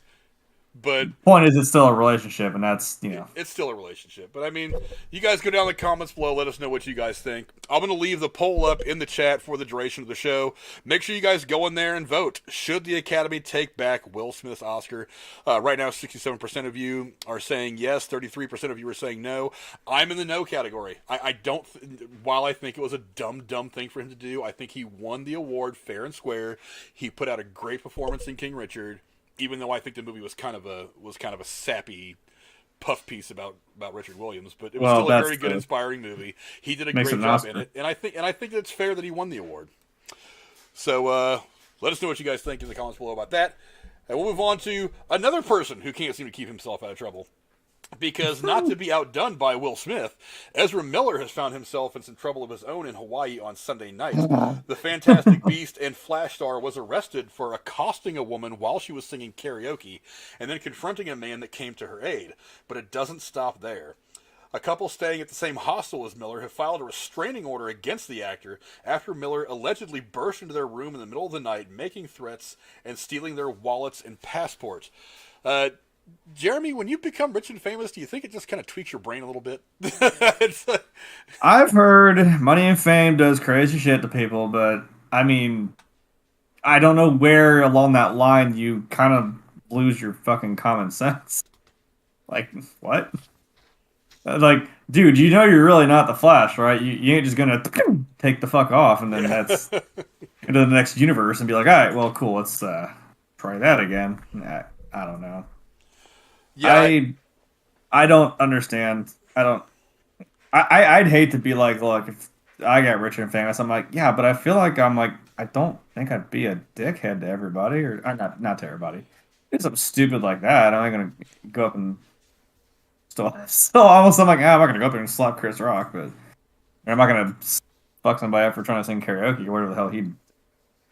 I kind of skimmed through this and shared it to you, and you're just like, oh my god, I know. We're going to talk about it. I'm like, yeah. I was kind of the same way. I'm like, yeah, we got to talk about this too. God damn it. well, I mean, it's worthy to talk about. For those of you who don't know what I'm talking about, Ezra Miller, who you can see on your screen right there, actually on the left is his mugshot from when he was arrested in Hawaii on Sunday.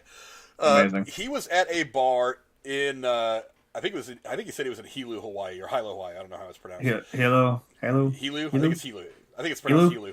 Hilo? But and there was a young lady up there singing karaoke on the stage, and he apparently was kind of heckling her from the crowd a little bit, obviously inebriated, telling her, saying a lot of rude things. She sucks, so on, and then eventually makes his way to the stage and yanks the microphone out of her hand and continues to berate her. Now, when this happened, a gentleman who just happened to be at the bar throwing darts stepped up and was trying to come to the aid of this woman and telling him he needed to mellow out and back off, and he lunged at the man wanting to fight him.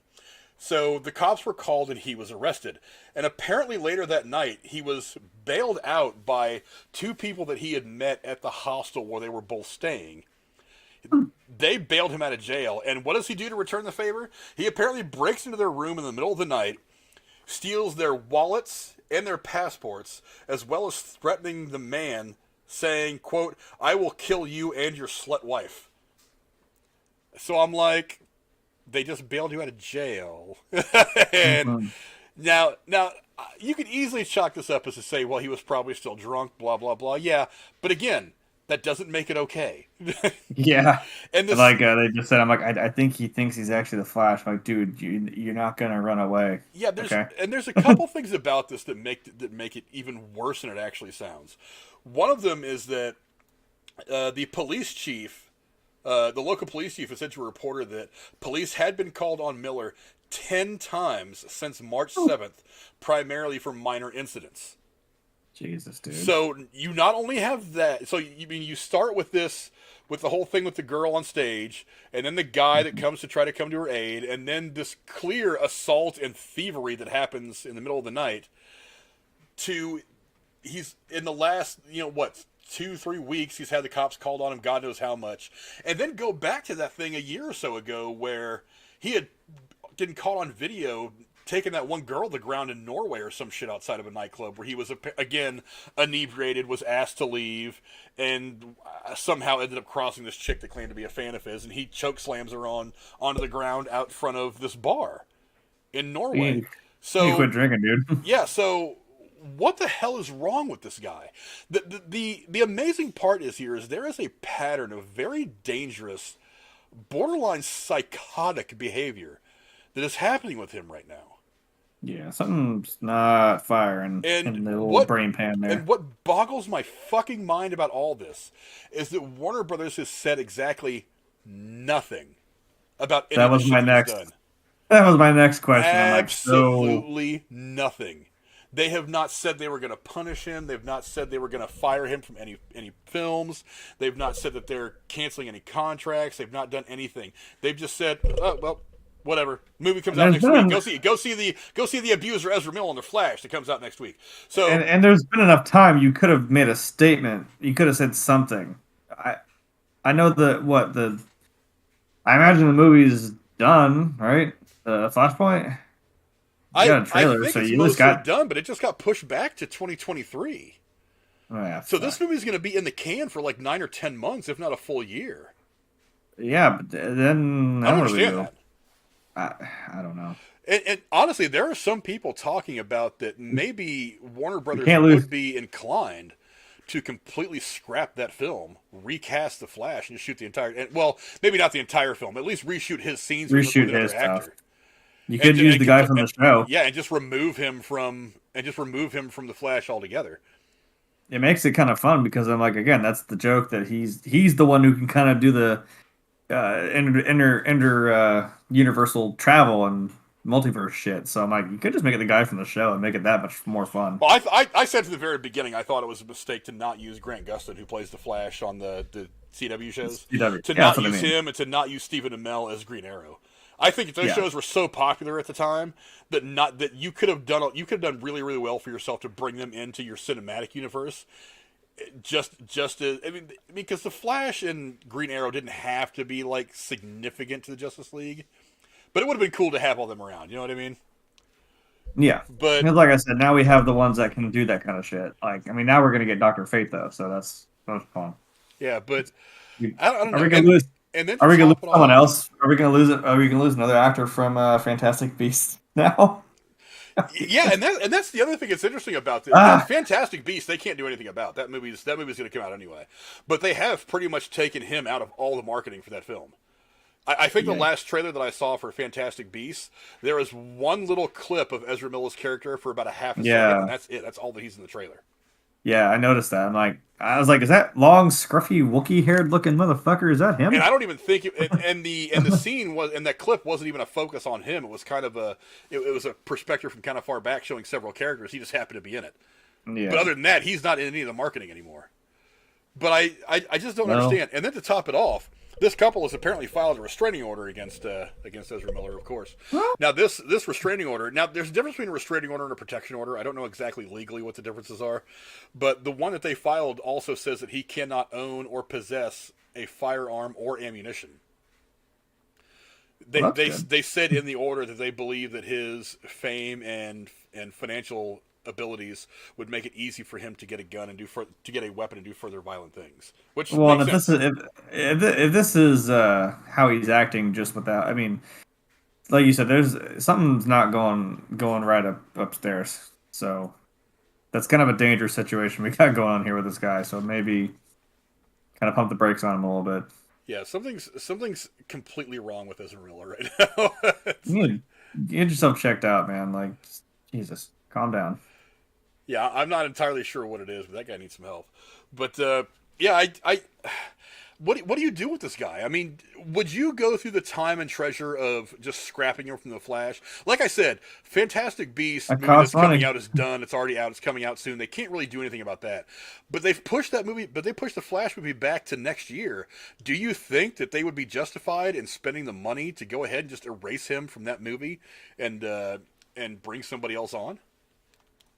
You've got the time to, but I'm just saying, yeah, that costs money because I mean they did that with Back to the Future because it was Eric Stoltz, and they already had quite a bit filmed with him, and they're like, Yeah, but you're talking about a let's say it working, you're and talking now about a we're. third of the movie as opposed to an entire movie, and he's the That's star. what I mean. That's even that was a big deal to reshoot everything with Michael J. Fox. I'm like, yeah, it worked out in the end, sure, but yeah, no, with a whole. Do you have the time and the money to do that, and do you want to? Should you? I don't know. That's a it's a complicated Well, situation right one of the there. things that would complicate it to me is how many of those scenes do you have to reshoot with other actors? Because he obviously has a lot of True. dialogue that goes back and forth with Michael Keaton. Michael Keaton's supposed to be a very important part of this movie as his version of Batman and Bruce Wayne. So, I mean, would you be able to get Michael Keaton back to reshoot some scenes where these guys are both on camera talking face to face, or can you just use some creative editing to make it look like he was actually talking to a different person playing Barry Allen? I I don't know how that would all work, and I don't know exactly what scenes would need to be reshot. But I'd have to imagine they're at least looking into this right now, because I mean, look, this is not a good look for WB. I mean, it's one thing to have somebody do something dumb, and for you to come out and say we don't agree with what this guy did, we expect better, blah blah blah, to at least acknowledge it. They haven't even gone as far as to acknowledge it yet. That's what I'm saying. I'm like waiting, like, hello? And it's going to get to the point where it's going to start affecting the returns, not just on the stuff with Ezra Miller in it, but you're going to get a lot of people like, you might see stock prices start to drop, which is going to cost somebody several millions of dollars.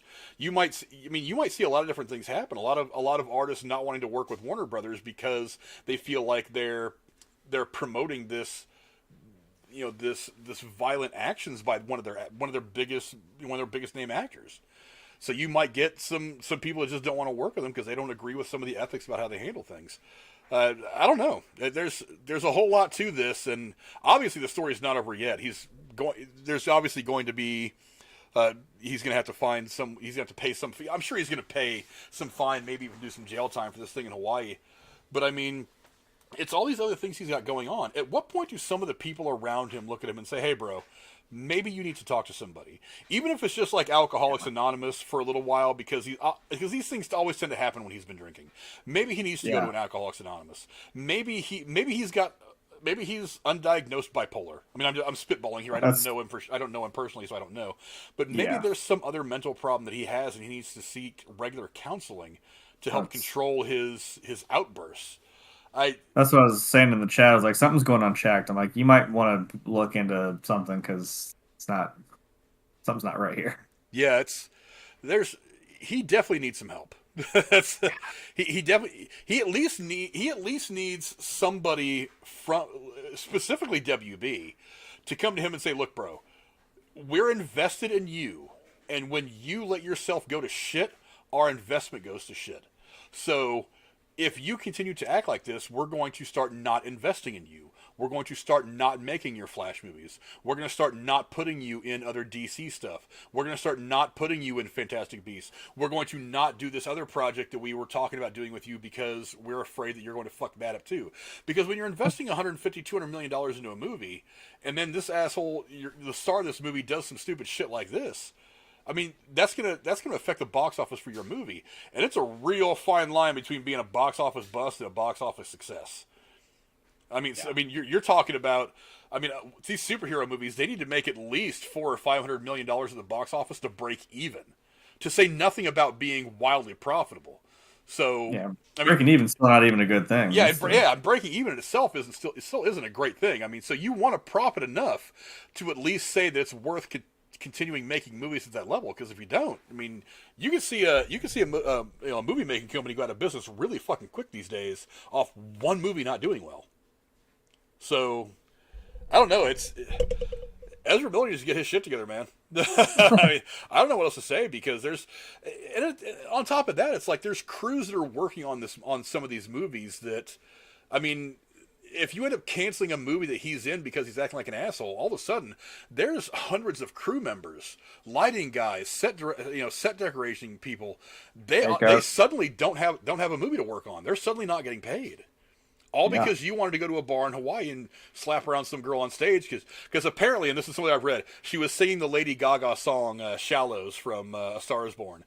and Oh no. he apparently took issue with her singing that song. That's what I read. Yeah, I took that personally. I was like, look, I love that song too, Lady Gaga is a hell of an actress. I think she's fantastic, but Yeah. I don't know if I'd get pissed off if somebody was ruining her song. I mean, let's face it, nobody who does karaoke can actually sing. There's a reason I don't do karaoke because I can't fucking sing. But I can't either, but I'll do it because it's fun. no, I have to be stupid drunk to do karaoke. But yeah, I mean, I won't go up there and slap you if you start singing some shitty, even if you're drunk. You can't act like this. You put a lot of people's livelihoods in danger by behaving like a moron. Yeah. And I think you could say the same thing about Will Smith. I mean, if they decide to start cutting some of his projects that are in the pre-production phase right now because they don't want to be associated with Will Smith until this thing blows over, or until he does his real mea culpa, or until he does whatever he needs to rehab his image. I mean, you're talking about those people that work on those movies will have to find some other way of making a living, find another project to work on, or whatever. I mean, there is broad, sweeping issues that come when a person at this level acts like an asshole, and they just don't see it. But he just needs his ass beat. We're gonna have a Justice League Civil War. Some shit. Hey, Just have a. I think that's what they want to do, to be absolutely honest. But you guys see what I put back here? I said Will Smith needs to knock some sense into Ezra Miller. Right. Maybe Will Smith needs to go find Ezra and just be like, that would make sense. Then I wouldn't be so upset with Will Smith. It'd be for a reason, not just because someone cracked a joke at his wife's expense. I mean, I said paper beats rock, but I mean, I can't think I make a joke about that. That's. I don't know. Is this? I mean, he wasn't kind of a superhero movie. You could say Hancock versus the Flash. I don't know. Be interesting showdown. Yeah, I don't know. All I know is famous people in Hollywood need to stop acting like idiots. Fame has a weird effect on people, man. Yeah, I know. That's what I'm saying. I'm like, I'm not famous. I couldn't say I know, but I would feel like I'm like, there are people though that are famous that have proven to not be that way, though. You know what I mean? That are just absolutely. Oh golden.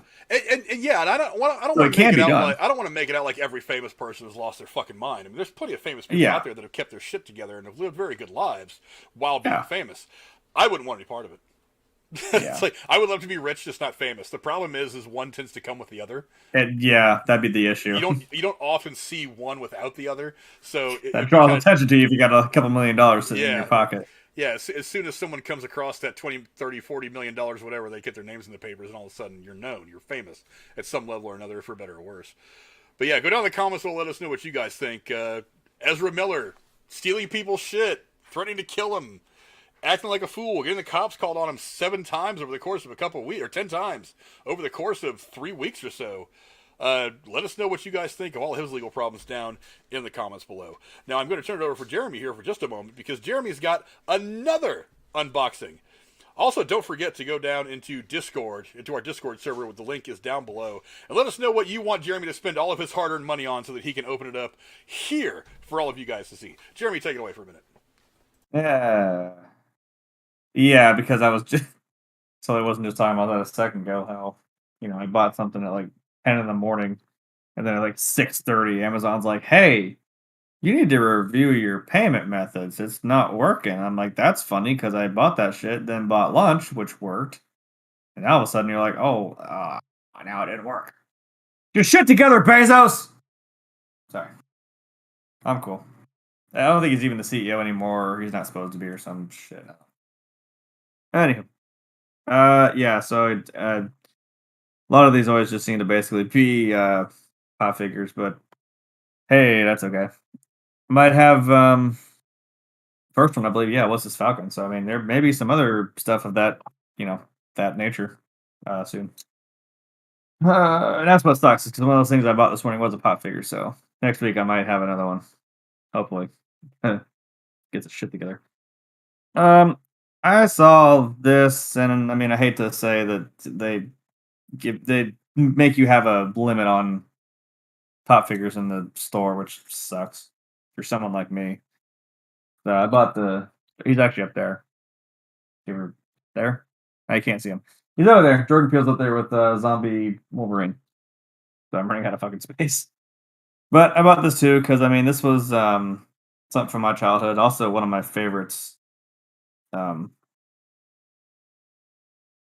me 1 second. But I'm always into the dark type, psychic types of Pokemon. So, and I'm really trying hard not to say the the guy who does all the joke. What the hell's his name? He does like the honest trailers, like that guy. He did like a whole thing of like all their different names. But Joe one of my Blow? favorite. No, one of my favorite psychic types is Alakazam. I wanted to, because no, he does like he has that voice where he's like, he does the honest trailers or does like honest movie reviews. I don't know if that's his name or not. I got way too close in the camera there. Jesus Christ. I know Can't you're even see I know you're talking about it. I just can't think of the name of the YouTube channel.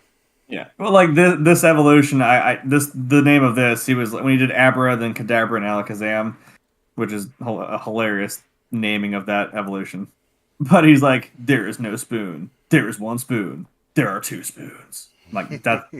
That's all I have. Like there are two spoons. That's all I can think of. Yeah, no, Alakazam's a pretty wicked fucking Pokemon. Apparently, all that's in this one, which I never believe these anyway, is Alakazam, Lucario, and Sylveon. But you know, you can sit here and find other ones that are in like the same movie or same line, and they don't even have all the ones that are mentioned. But those just could be special ones. But no, I don't know. I like Alakazam. If I would have found a Ghastly or something or a Gengar, that would have been freaking wild. Oh, that'd be even better. I know, right? Is it really shocking that I like the dark and psychic types of Pokemon? No. What a shock to everybody there. Screen junk. Kratos says screen junkies. I think that's who does it. Yeah, That sounds about right. Alexander. I think that is right. I swear he had like a name or there was some other like balls. I think you're right. Alakazam's one of your favorites as well. Hell yes. I can still see the N64 screen, the Pokemon Stadium, where it just like pulls up two spoons and just does his thing. Imagine imagine a Chris Benoit pop figure. Hey, don't there's a couple of them out there that I've thought about getting. They have like hell. I think they have like Triple H. They have the Undertaker, which I consider because that was my favorite. They have I think they have Hulk Hogan. They have of course. Wait a minute, Frank didn't even respond to me, little bastard. I found a Peacemaker pop figure of him wearing nothing but the helmet and some tidy whities. I told Frank that's the next one for his shelf. I saw that, and like part of me was like, I do kind of want it. I got you. As much as I bitched about how that entire series is just all about showing John Cena in his fucking underwear, I do think it would be kind of funny to own that. Come on. I may look into that. I don't know. They capitalized on it. They fucking did it. I think that's hilarious. You just almost unironically want to buy it because it's just too damn funny. Yeah, ironically, it would be a great buy. Yeah, it's a great one. I'll tell you what. Hey, big Mewtwo fan as well. Hell yes. I remember when that shit came out and it blew my mind. Yeah, I know, I was a little kid. The nerd level's getting a little high for me here when you start talking about Pokemon and shit like that. Oh, excuse me. Hey, man. To be fair, I don't know how everyone feels about it, but I kind of only care about the first generation. Sorry. I mean, like, I was there.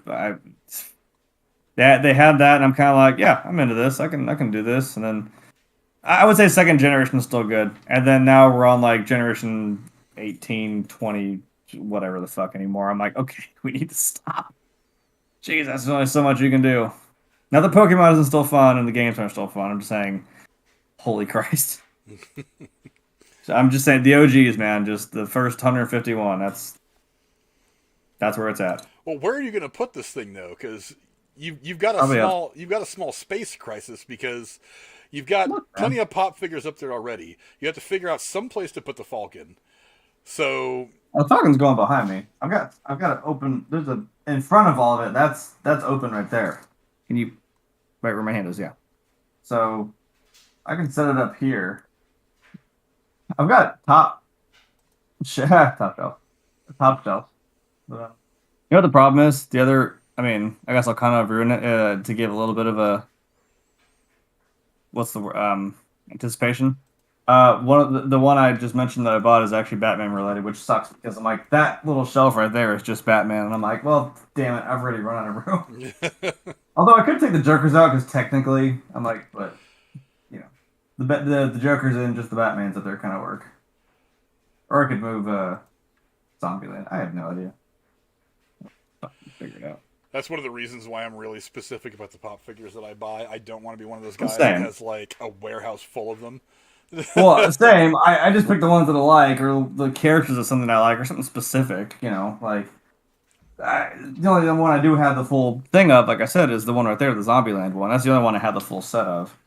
But I just pick and choose the things that I like, or something that makes sense. Like I got Scorpion and Sub-Zero, Iron Man and Cap. You know what I mean? Like shit like that. Actually, the reason why I have that Fortnite one is because the other one broke, so I ended up with that one. That's not really.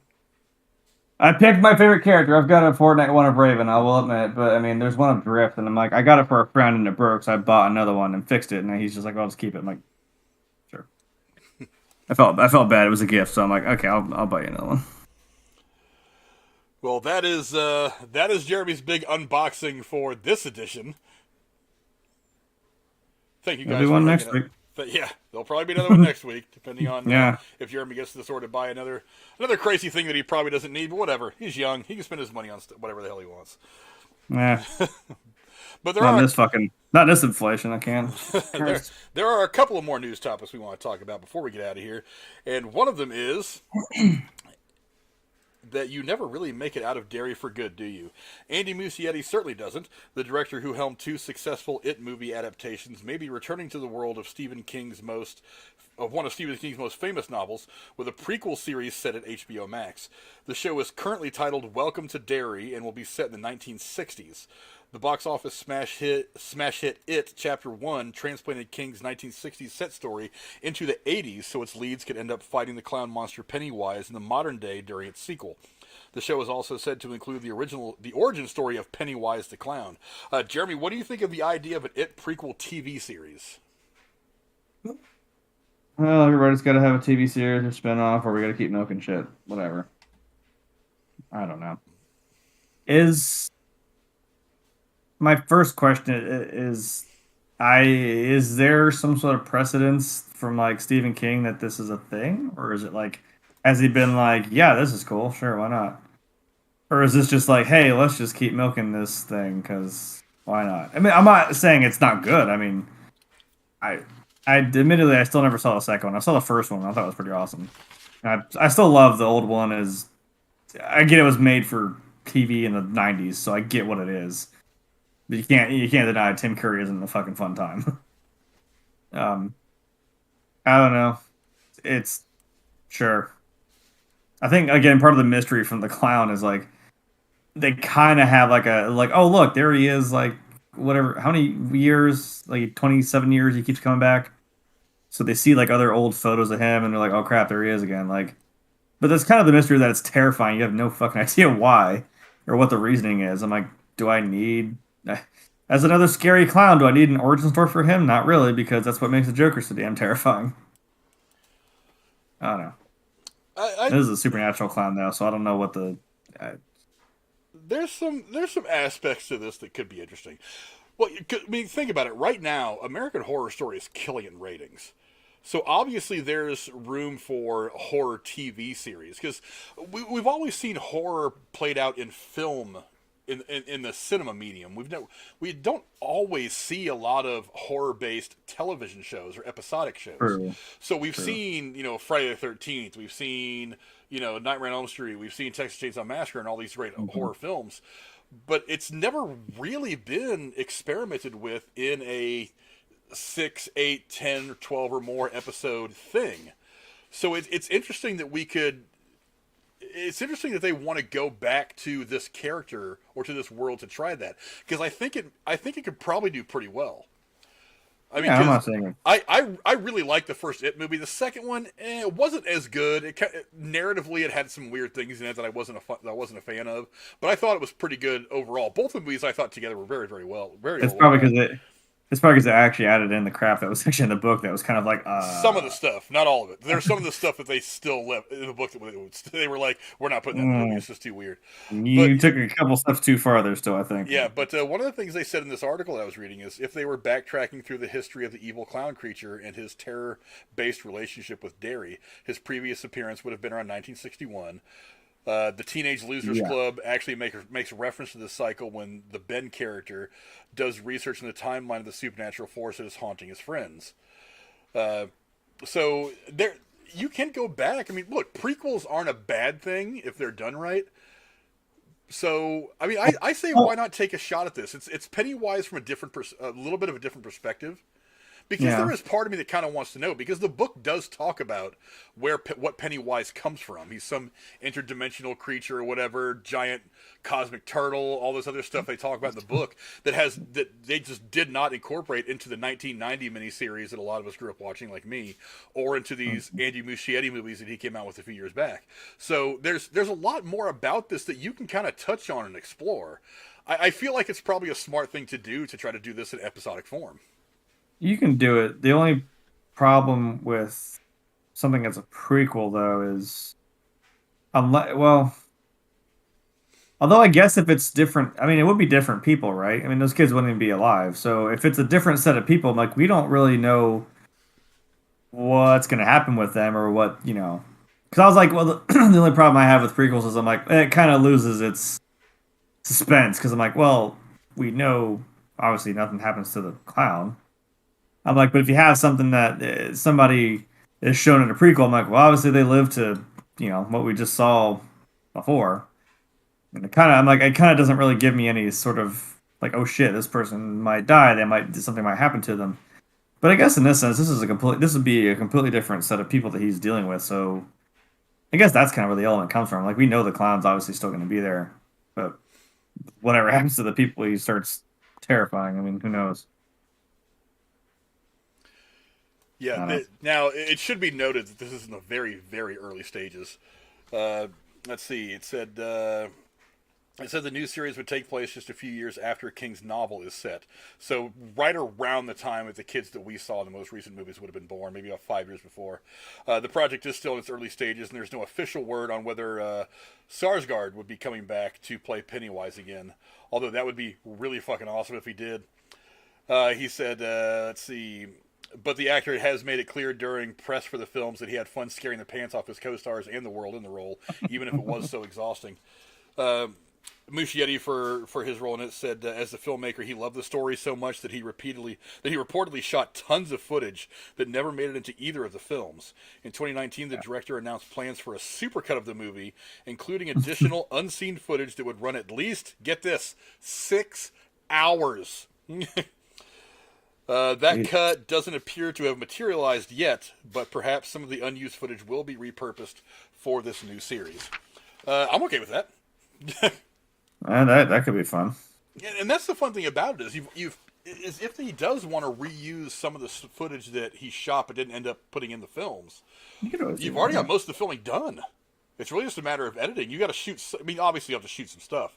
But I mean that does lessen the amount of money you would have to put into. Let's say it's an 8-episode season, 8-episode mini season or limited event or whatever you want to call it. I mean, you've already got some material to work with. I mean, look, bang the story out. See if you can get something that works, and then maybe go ahead and go to it. I actually kind of like the idea of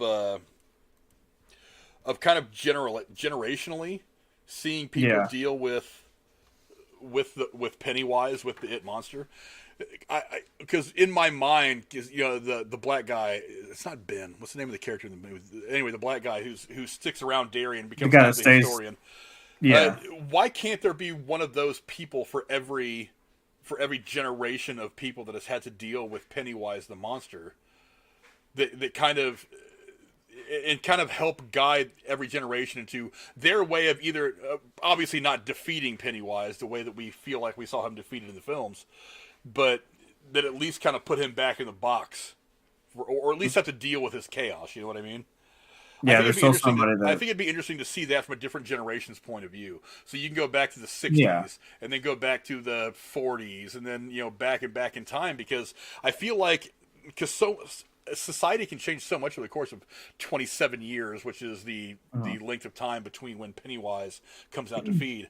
I mean, it'd be interesting to see how 27 years ago was dealt with, and 27 years before that, then 27 years before that where they barely had cars, and then 27 years the technology before that, they could be able to use against him would be fucking wild too. Yeah, what would their approach be? How would they understand it, given how they understand what is their modern world? I don't know. There's lots of stuff that you could do with this, so I'm interested in seeing it. And like I said, the American Horror Story anthology shows, they're not losing viewers. I mean, so there is there is a way that you can do horror in a series format and make it work. But it's got Andy Muschietti involved, and I'm pretty happy. And I'm happy to hear that, because he did make 2 really good movies, I think. The only thing with using that footage is, wouldn't you have to get Skarsgård's permission, because it is him acting in it? Because if he doesn't want to do it, but I mean, if you want, if you're like, hey, I want to. If he doesn't want to come back and do it, then they would probably hire another actor to reshoot a lot of stuff. But I mean, if they want to use that footage, that extra footage, is what I'm saying. Like, well, that would be a pretty good money saver. You could just use the other footage you didn't use. Oh, I'm sure. They look, because if you're them, all you got to do is go up to Alexander Skarsgård and say, "Hey, I want to give you some money for the work that you've already done." Yeah, so I feel like maybe he might just be like, okay, you're gonna pay me to just sit here and watch while you guys put my shit on camera? Oh yeah, sure, no problem. It's like, that's what I mean. Like, you already did it. Yeah, so. for him, he's only making money. He doesn't have to put any more effort forward. So I mean, to him, it'd be kind of a no-brainer. And I don't think there's any reason why he wouldn't want to do it. I mean, it's not like he's not liked the role in the couple of years since the movies came out. I mean, he enjoyed doing it. He said he was proud to have been a part of this whole thing. So why wouldn't he? But I think it's pretty interesting. I like the fact that we're starting to get into more episodic horror stuff, and not just like 1.5 or 2 hour long movies. Not that they haven't been good through the history of film, but it'd be really, really cool to see more stuff like this. See the horror genre stretched out over 8 episodes instead of just a 2 hour long movie, and to really have some fun with story and character development. But I'm down. I'm just kind of sad we lost the guy that would dress up like Pennywise at the Haunted Cave. Kind of sucks. You stand here at the bottom of the fucking hill with a red balloon and just haunt people. God, it was so much fun. I'd do it one night just for shits and giggles. Hey, why not? We need somebody at that position down there to talk to people. So you're like, hey, I have to do my makeup though. That's not really my thing. I can fucking do it. There's a makeup trailer. You can go there, makeup trailer. Somebody could do it. There's usually somebody that is there the whole beforehand doing it, or I can give you tips. I don't care. They were like, hey, they asked Rachel to do that part where they're at the bottom of the hill, and I'm like, yeah, but you gotta like project your voice over a bunch of it's. I don't know. I wouldn't want to do. I say that I'm like, I wouldn't want to do it. I'm like, I do that though now. But I have a microphone. I can like project over a whole room because I'm Satan. So that was the other thing. That's the other thing I purchased this morning, where it suddenly said, oh, it didn't work. I'm like, got a new mask. So I have a weird progression where like my mask had like little horns. This one has like a little bit. they grew out a little bit. Same kind of like half mask, and I'm like, I need to get one next year. It's like just like this, like a big ram or something. It looks like my horns are growing, and it's awesome. Yeah, MK Kratos in the chat says it was the Mike Hanlon character that stuck around and was like the historian for Derry. Yeah. Hey, Brady's in the thingy, and my mom says I'm jaded. I'm a lot of things. All right, But I work in a haunt, for fuck's sake. Come on. I'm the devil now, man. But yeah, I'm really excited for the idea. But so go down in the comments below, let us know what you guys think of an It TV series coming to HBOMax. And the cool thing is it's going to be on HBO, so it's horror, so it needs to be R-rated if it's going to be good, and you can do R-rated on HBOMax, which means it could conceivably be every bit as cool as the movies. Brady just said Rachel could be Georgie. God damn it.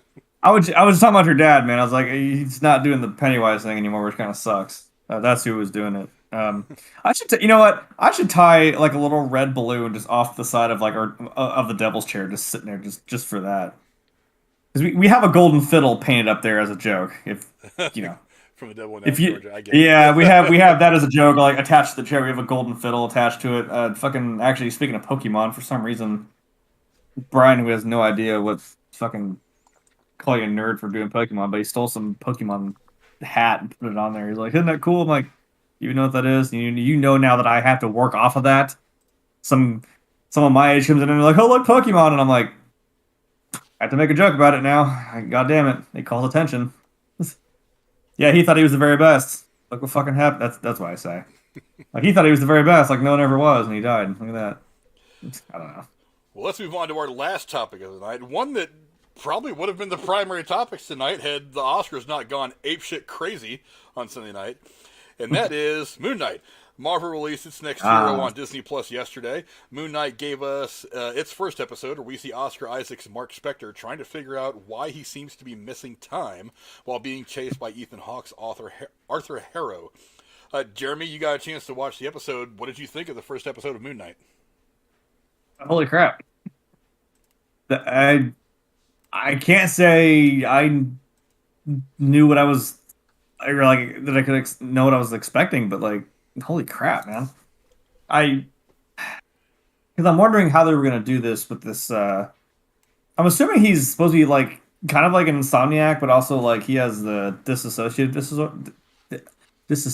disorder. God, that was hard to say. Yeah. And I'm like, yeah, some of those. I mean, damn, some of those cuts. I mean, and I like what they did with this. That I knew this was going to be the way they were going to do it. I'm like, we're not going to see him in this episode. If not, it's going to be the last second. We're going to see him like boom in the Moon Knight suit, which I'm fine with. That was kind of awesome. You finally see it, but I like the. God damn, need some milk. The setup of the lengths that he goes to. Like, I mean, he's like chained to his bed. He's got sand all over, which I feel like is a nightmare. I saw those wood panels. I'm like, dude, you're putting sand. Holy God, I hope the person below you likes you, man, because fuck. I don't know, it just irked me. I get it, though. You put sand around, you put the tape on the door. He's got like 17 fucking locks on it. The man, it's just affecting his life. I get it. But I like the weird. I like the way this was done because I'm like it's like you don't know what's really happening and you're not gonna see it. You just see the like him. I guess essentially he just dissociates and all of a sudden like some guy had him by the fucking throat in the car and he had a gun to his head. And you see him just like he just blacks out for a second. All of a sudden he's covered in blood. He's got the gun in his hand. The guy's gone. I'm like, oh my God, what? I'm like, I know, I get it narratively. I'm like, I don't want it to be ruined, but I want it to be ruined. I'm like, what did they just see? What just happened? Who did he turn into the fucking? Did he turn into the Moon Knight and just I love the little Venom kind of thing where he's like talking to him in his head, like he's like, oh God, the idiot's back in control again. Damn it! Nope, don't give him the scarab. Don't do it. I'm like. Yeah, that's F. Murray Abraham that's doing the voice of. I was wondering who did that because I'm like, why does that voice sound familiar? It was bugging the shit out of me. Yeah, I love F. Murray Abraham, but it's to me the first episode was bookended by two really really cool scenes. I really love the opening scene where it's very subtle, very quiet. You see Ethan Hawke's character like drink the water out of the glass and breaks the glass, puts the glass in his sandals, and then puts on his sandals. And when I got that, I was drawing this comparison in my head to the guy that plays Jarvis. Why am I drawing a blank on his name? Oh, fucking you know what I'm talking about. But yes. But he plays that weird guy in the Da Vinci Code. And there's something about him, how he mentions in the movie how he chastises his own body to prove to the Lord that he's worthy. So he has that scene where he's like whipping himself and he has that chain around his thigh that's like digging into his skin, and he does these things willingly. And I kind of called back to like that idea of this guy is so committed to his view on his religion or his cult. I mean, whatever it is, however it is he sees this thing, that he is willing to put the broken glass in his slippers and walk around on them all day, or for however long he feels like he needs to, to prove how committed he is. And I'm like, that right there is a pretty good sign of like a madman. This guy he's probably a masochist. This is fucked up. And then I was wondering, like, okay, that's obviously the guy. He kind of has some sort of weird powers or something. So I was like, okay, either he's like you said, he's trying to prove something. He's putting his body through that tribulation to prove it, or I'm like, that's something. For the first thought, I thought it was Oscar Isaac. I'm like, is he trying to keep himself awake? Because holy fuck, dude, that would keep you awake. And then I saw him like shoveling off. I'm like, are we jumping ahead? Is he old? Then I saw Ethan Hawke, like, ah, no, it was him. I'm like, what was that for? The hell? And another thing I really dug about this, and you were talking about how when he kind of like drifts in and out of the different personalities, it's like Cool. all you see is like as it happens on camera, and I'm pretty sure it's going to be handled differently in episodes moving forward. But as it happens on camera, there's that weird shake, and then there's just like that jump in time that we don't even get to see. And that, like you said, he just like notices the gun in his hand and he's like freaked out because he knows that something happened, but he doesn't know what. And we don't really desperately know what because all we see is the aftermath. We know this big ass fight or gunfight or some kind of crazy shit went down, but we never saw it. We just see the aftermath. Yeah, I'm just kind of following him. What I think is going to be really cool is that as we progress into the episodes, that we're eventually going to be able to like travel from one personality to the next with him and see how all that shit's playing out. And that's going to be really wild to see, too. So I think that's going to be a really cool reveal once we get to that point in, hopefully, the next episode. Yeah. It made it feel like that was, like I said, we were experiencing it with him. It was, you go to sleep one night and you wake up in the middle of a damn field in some other damn country and you're like, wait. And I love the dude in the window is just like, hey. All right. They just start shooting. I'm like, oh, crap. It's like, what the hell are you waving at? Why are you waving at him? I was like, what? And the other guy comes up with a gun. I'm like, oh, that's probably, yeah. I looked at it, I'm like, that window looks broke. Did he jump out of that thing? And they're probably looking at him like, wait a minute. And this guy's still alive. Hold on. Yeah. I think we're eventually, going to see what happens. And that's still going to be cool to see. But I like that it was done this way, that we're just as disoriented as he is, like not knowing like, oh, what the hell is happening? Yeah. I love that Marvel's starting to take steps into this supernatural element of some of the characters. I mean, we're kind of getting it with Doctor Strange. We're certainly getting it here with Wanda. Moon Knight. We're going to be getting it more with Wanda, and there's a few more things coming down the pipe that are going to kind of explore that part of the Marvel universe that we haven't really gotten so far. Maybe even Loki, kind of. Kind of, but we've already gotten exposed. I wouldn't call it the spiritual as much as it is like the celestial when it comes to like Loki and Thor. Yeah. I mean, Guardians of the Galaxy, we're getting that outer space stuff, but it's not necessarily like a weird spiritual kind of thing because we're dealing with gods here. And the god Khonshu, from what I've read, at least the way I don't know if it's exactly the way it's written in history throughout the lore of all the gods of Egypt and all that, but he is an outcast. He is a god who is an outcast amongst other gods, so he has this chip on his shoulder where he feels like it's him against the rest of the gods in some kind of a war, and that Mark Spector is kind of his vessel for doing some of the chaos that he does. But I can already tell that one of my favorite things about the series is going to be Ethan Hawke. I mean, I've loved Ethan Hawke for a long time anyway. I think he's phenomenal. Oh, yeah. But God, he's Hall of Famer. He's so subtly good at being creepy. It was kind of unsettling. I mean, like when you I didn't know that was Ethan Hawke, but like then when I thought back, I'm like, oh fuck, he's the guy who put the glass in his shoe. I'm like, dude, what the shit? And it just makes me unsettled because he's just so calm about it, and we saw him just like zombify some woman just by grabbing her hands, and I'm like, oh okay. And Oscar Isaac's like, well, I'm gonna go, okay. I'll see you later. And and it's interesting because they're kind of setting up not just a battle between Mark Spector and Ethan Hawke's characters, but or their alter egos or whatever it is, Moon Knight and whatever. What's the name of the god? Inuit. That Ethan Hawke seems to. Yeah, like I know he's supposed to be. Yeah, like I know he's supposed to be somebody. Well, yeah, we're also getting this. I mean, there's even though it's going to be between these two, it's also going to be between these two gods that seem to be on this collision course.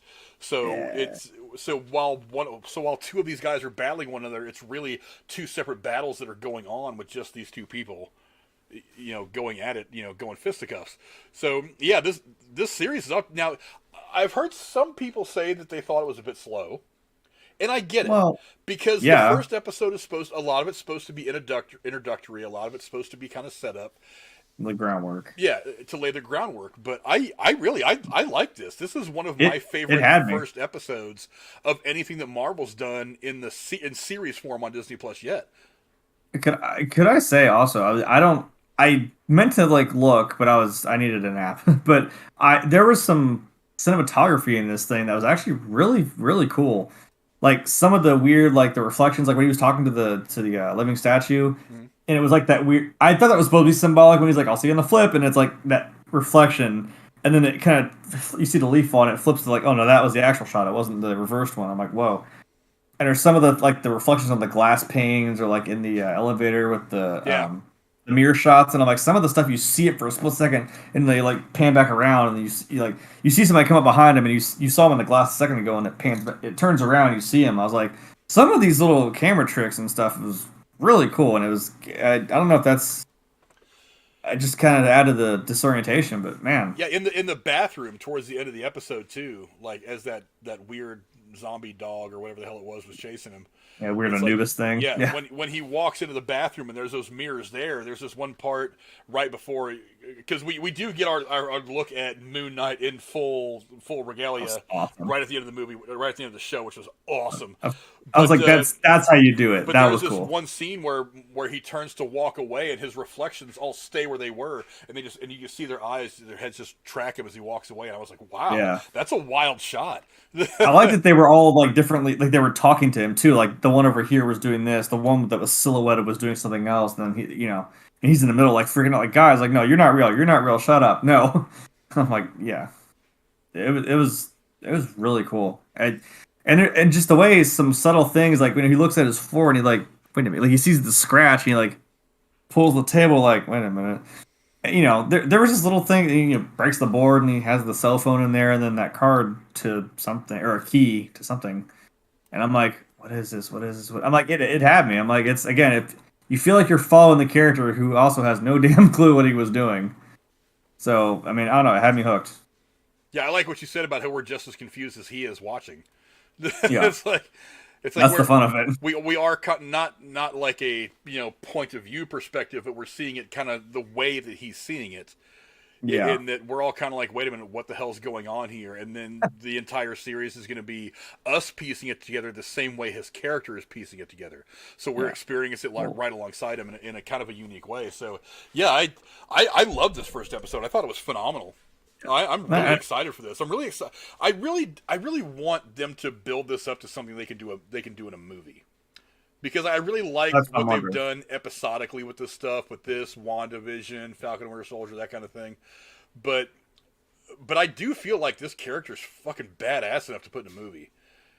I mean, again, I know I keep making. I found it. I was trying to tell somebody at work about it. I found this thing. I found the post I made because I was just trying to find the actual post from like 2016 that compared. I know I made the joke. I'm like, he's basically totally not Batman. I'm like, well, someone made a post. Someone made a post. It's like I see kind of why the similarities. They have like here's a Marvel character, here's a DC character, and why they're kind of similar. They had like when they came out originally, like in the comics, and the first one was also the art style is adorable. It's almost kind of like chibi, almost like anime.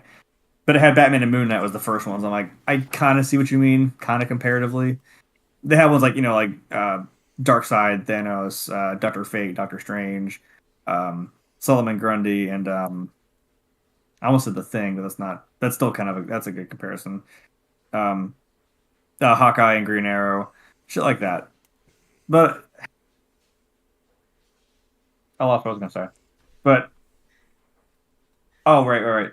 I had that same. Sorry, I had that same compare. Like when he's just beating that fucking like I guess it was some sort of Egyptian Anubis dog or whatever.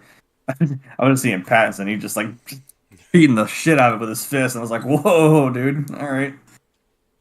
Turns around his little cool Assassin's Creed looking shit. I'm like, all right, I see you. I see you. Yeah, but I think it was definitely worth a watch. If you guys haven't seen it yet, you really should give it check it out. It was It's a fun. very very good first episode. Again, Marvel, they've been doing great Marvel stuff on Disney Plus. I don't Yeah. really have any significant complaints about anything. I mean, And especially since I don't really know much about this character, I'm like, you know what? I'll just let this happen. Like I don't want to ruin too much. Like I'm kind of interested. If this is how it's going to be, I'm here for it. yeah, and that's one of the interesting things that I've read is that they're taking different like incarnations of the character and they're putting pieces of all of those into this thing. It's like have you seen the poster where it's got like him with the white mask on and he's putting the glove on? That's like a Hmm. gangster version of Moon Knight, and apparently we're going to be getting some kind of version of that in this series as well. It's I also want. Mr. Knight is what the character is called. So I wonder if that was supposed to also be a joke, like when he was in that weird, like, East Germany looking town or whatever, and he put like his sweatshirt was also white. He had the jacket, but he had like that hoodie underneath, and he put the white hood up over his head. I'm like, is that you getting there? costume I don't know. designers do stuff like that all the time. It was a subtle thing. I'm like, his sweatshirt was like a white sweatshirt. He put it up over his head. I'm like, I see you. But yeah, I was really really impressed with the first episode. I'm really excited for what the next one's going to bring. I think this is going to be one of the most exciting things we've seen really since the last half of WandaVision. Yeah. Because as much as I liked Falcon Winter Soldier, it was okay. It was, I think it was a setup show. It was not as good as setup. WandaVision, but I think it was kind of mostly it was supposed to help us transition our minds from Chris Evans and the Steve Rogers version of Captain America to this new version that we're going to be getting from Falcon, with him taking over the mantle as Captain America, with him having the shield, specifically that big visual cue that Captain America's in the building seeing the shield. I think that's kind of what that was supposed to serve a lot too, but Awesome. yeah, like I said, Moon Knight was a great first episode. It was only like 35 minutes long, something like that. It wasn't very long at all. It felt like it blew by. It was 47, but I mean, there's also like 10 minutes of credits, so yeah, probably about a half hour. To be honest. It felt like it blew by, but I mean, it got started right off the jump. There was a really good action piece, like Jeremy said, right there in the middle. Once he went and stole the Scarab, which we didn't even really get a chance to look at that. It just all kind of happened while he was, he just woke up and was like, oh, yeah, he was completely checked out under the influence of what the hell's the god's name? I'm drawing a blank again. Yeah, the moon god. You know what I'm talking about. But the Moon Knight. Yeah, it's I love that. I love that like whole when he's got it. He's just like doing his best Star-Lord. Like nope. I'm trying, man. I can't. Hold on. Here you go. That was pretty funny. A little bit of slapstick to kind of make it all a little funnier. Like it cuts to him. Like it just cuts to that thing again. He's just in the street and he's just kind of like.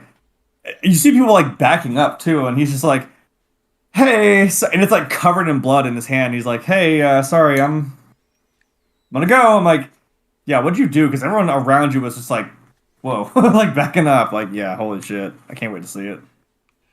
Yeah, but go down in the comments below. Let us know what you guys think of the first episode of Moon Knight. Again, I think it was a home run. I'm really excited to see what they do with this character. I mean, look at that visual right there. Tell me that's not badass. Tell me that doesn't look dope as fuck. I love it. And again, I like the fact that in some places Marvel's is starting to go a little dark. It went a little bit dark at times in Spider-Man: No Way Home. There's certainly going to be a dark horror vibe in Doctor Strange 2 in the Multiverse of Madness. That's supposed to have a real big horror vibe to it, and I'm looking forward to that. But I love the fact they're getting into some of this darker, scarier, underlying kind of real dense storylines and dense looks. Something actually about Doctor Strange. I love that they bring out pops that are like, okay, this movie hasn't come out yet, this character that's in it, but I'm like, I want it because I know it's this person and I love this person, but I'm like, yeah, but I haven't seen you in that movie yet that it's advertised for. They have a pop of Wong from Multiverse of Madness. I'm like, I love Wong. I kind of want it. It's just him with like doing this, like he's got the little sparklies, the orange wiggly woos, whatever. Yeah, he's just doing this, and I'm like, I love Wong, but I'm like, I don't know what happens in that movie, and I'm like, I don't want to be upset. Like, I feel like it would just Wong can do no wrong, but to me, I don't know. It's cool though. I'm like, hey, there's a Wong pop. I kind of want it. Yeah, I'm excited to see what happens in Doctor Strange 2. I think that's going to be a fun movie when it comes out. We're definitely going to be talking about that when that drops here. And when does Doctor Strange 2 come out? Is it May? I don't know. It's May. I want to say May. I think it's May. Okay. But yeah, it's gonna be May. Yeah, I do want to remind you guys, though, as we start to wrap things up here, that Morbius actually comes out. Technically, it came out today. There were some showings today. I was going to try to go to a viewing tonight after we got done here, but I think the last showing was like 8 o'clock. So I may end up going either tomorrow during the day or maybe at some point Saturday. I'm not 100% sure yet. But we will be doing Saturday. We will be doing the Morbius breakdown and spoiler discussion Monday at 8 o'clock. So be here for that. I will have that stream all programmed up. Hopefully tonight I'll put all that up. I'm still working on a thumbnail. I'm working on a really cool thumbnail for that. I'm still tinkering with it a little bit. I want it to look just right. But yeah, don't forget Monday we'll be here. It'll be me, Jeremy. I don't know if Cora's going to be here or not. I don't know if she'll get a chance to see the movie, but I've reached out to a couple other YouTubers to see if they want to jump in on it with us and discuss the movie with us as well. And that's going to be a lot of fun. I always like getting together with other YouTubers. I do want to thank Gory B Movie, by the way. I don't know if I played this earlier. I think I may have forgotten it, but Gory B Movie, who has her own YouTube channel. Actually, she's been doing a lot of stuff with the Night Watch lately, over the Night Watch Zone. She's been on there talking horror movies with them a lot. She's subscribed. Thank you very, very much for subscribing. Go check out her channel. Click on her stuff. Go check her out as well. A lot of really, really cool movie YouTubers over in that kind of horror set that Night Watch has got going on around there. A lot of really great people, and I'm looking. I need to get on there. I keep saying I need to get over there a couple times. Yeah, I really love watching them do all their stuff. He actually had a morning stream that as I was waking up, he was just like, morning chat and whatever. So I got on there and hung out with him and a bunch of other people in the chat room over at on his channel for a little while. But yeah, go check out her. Go check out all the people I've got in the description below. I'll be adding more people to that eventually as soon as I get around to redoing the description thing that I've got already set up. But that's all for us today. Also, guys, I want to remind you one more time, don't forget, as soon as we get to 500 subscribers, we'll be doing the charity stream for the Abandoned Pet Project. We're at 344 right now. The thing you see on the screen right now is not updated because I don't think I updated it when I made this new main page thing for the look of the channel. But we're at 344 right now. We're getting there. We've had a few people the last couple days. Thank you very much, you guys. We really appreciate it. If you could go share the channel out for us, I would be very, very appreciative because I would really like to get to 500 for a lot of reasons, but mostly because it'll give us a chance to maybe help out a charity. The Abandoned Pet Project, again, they're helping get animals from shelters that otherwise would be euthanized, get them the medical treatment they need, nurse them back to health, and then get them rehomed, because a lot of people over the course of the pandemic went and got these companion animals just to have some sense of companionship when they were locked down in their houses, but now that we're all getting out again, some of these people are returning these animals to the shelters. They didn't really get them for the long-term commitment of being pet owners and being great friends to their pets. They're either letting them out on the street or returning them to shelters, and shelters are really dealing with overcrowding right now because of that. And the Abandoned Pet Project is helping to get some of these animals healed back up to perfect health and rehomed. So we really want to try to help out the Abandoned Pet Project. Also, we're big fans of Demolition Ranch and Matt Carricker and everything he does on all his stuff. And the Abandoned Pet Project is one of the charities that he works with through his veterinary clinic that he runs in Texas to help do exactly all the stuff we were talking about earlier with animals. But thank you guys very much. Cora, again, not here today because she was feeling a little tired after a long day at work. We're hopefully going to have her back next week. But until then, Jeremy, where can the folks at home find you? I'm always here. I'm always here on Thursdays doing this show. Sometimes Mondays for the big movie reviews. I'm also, well, it's the last time I guess I can say this, at least for now. I'm also here on Tuesdays, and none of you are, so that's cool. I've been building this. I know I'm so passive aggressive, just subtly. I've been the last 10 weeks now. That's what I'm saying. This is the last time. If any damn episode of this you watch, at least watch this last one, this coming Tuesday of next week. We've been building this UCS Lego Millennium Falcon. And I know I've already said it. I think something's wrong. I'm staring at it now. I'm like, I think I actually might know what's wrong. It wasn't what I thought, but something is definitely wrong. How much of it do you have to take apart to fix? I don't think, I know. I don't think much. My joke was like, oh, watch, we've messed something up in the very beginning with like the frame initially. And I'm like, oh, crap. Something's not going to go on. No, I think, I keep thinking it was the hallway, but although looking at the way it sits, I'm like, that actually might be right. I think the cockpit's actually wrong, which is weird. I don't know. I'm going to take a look at it here after we get off here, but it's probably not that big of a deal. Yeah, that's the last of this this build. Because on Tuesday, not only are we doing that, but because I keep saying, oh yeah, that's when Lego Star Wars: The Skywalker Saga comes out, and we're gonna start streaming that, and that'll be over on my Twitch. Should be doing that with Rachel. I'm still trying to figure out how in the hell I'm going to do that. So you got to have two people connected to it. But yeah, that's going to be on Tuesdays, but that won't be here. So that'll be on my Twitch channel. So if you want to go over and do that, since, no one wants to watch it, but whatever. It's all up there. I'm also on Twitter. I'm on TikTok, but that doesn't really matter. The old MySpace is probably still there. I don't know. I'm kidding. Yeah. If you're on MySpace, he's probably Grim Tuesday 23 on there too.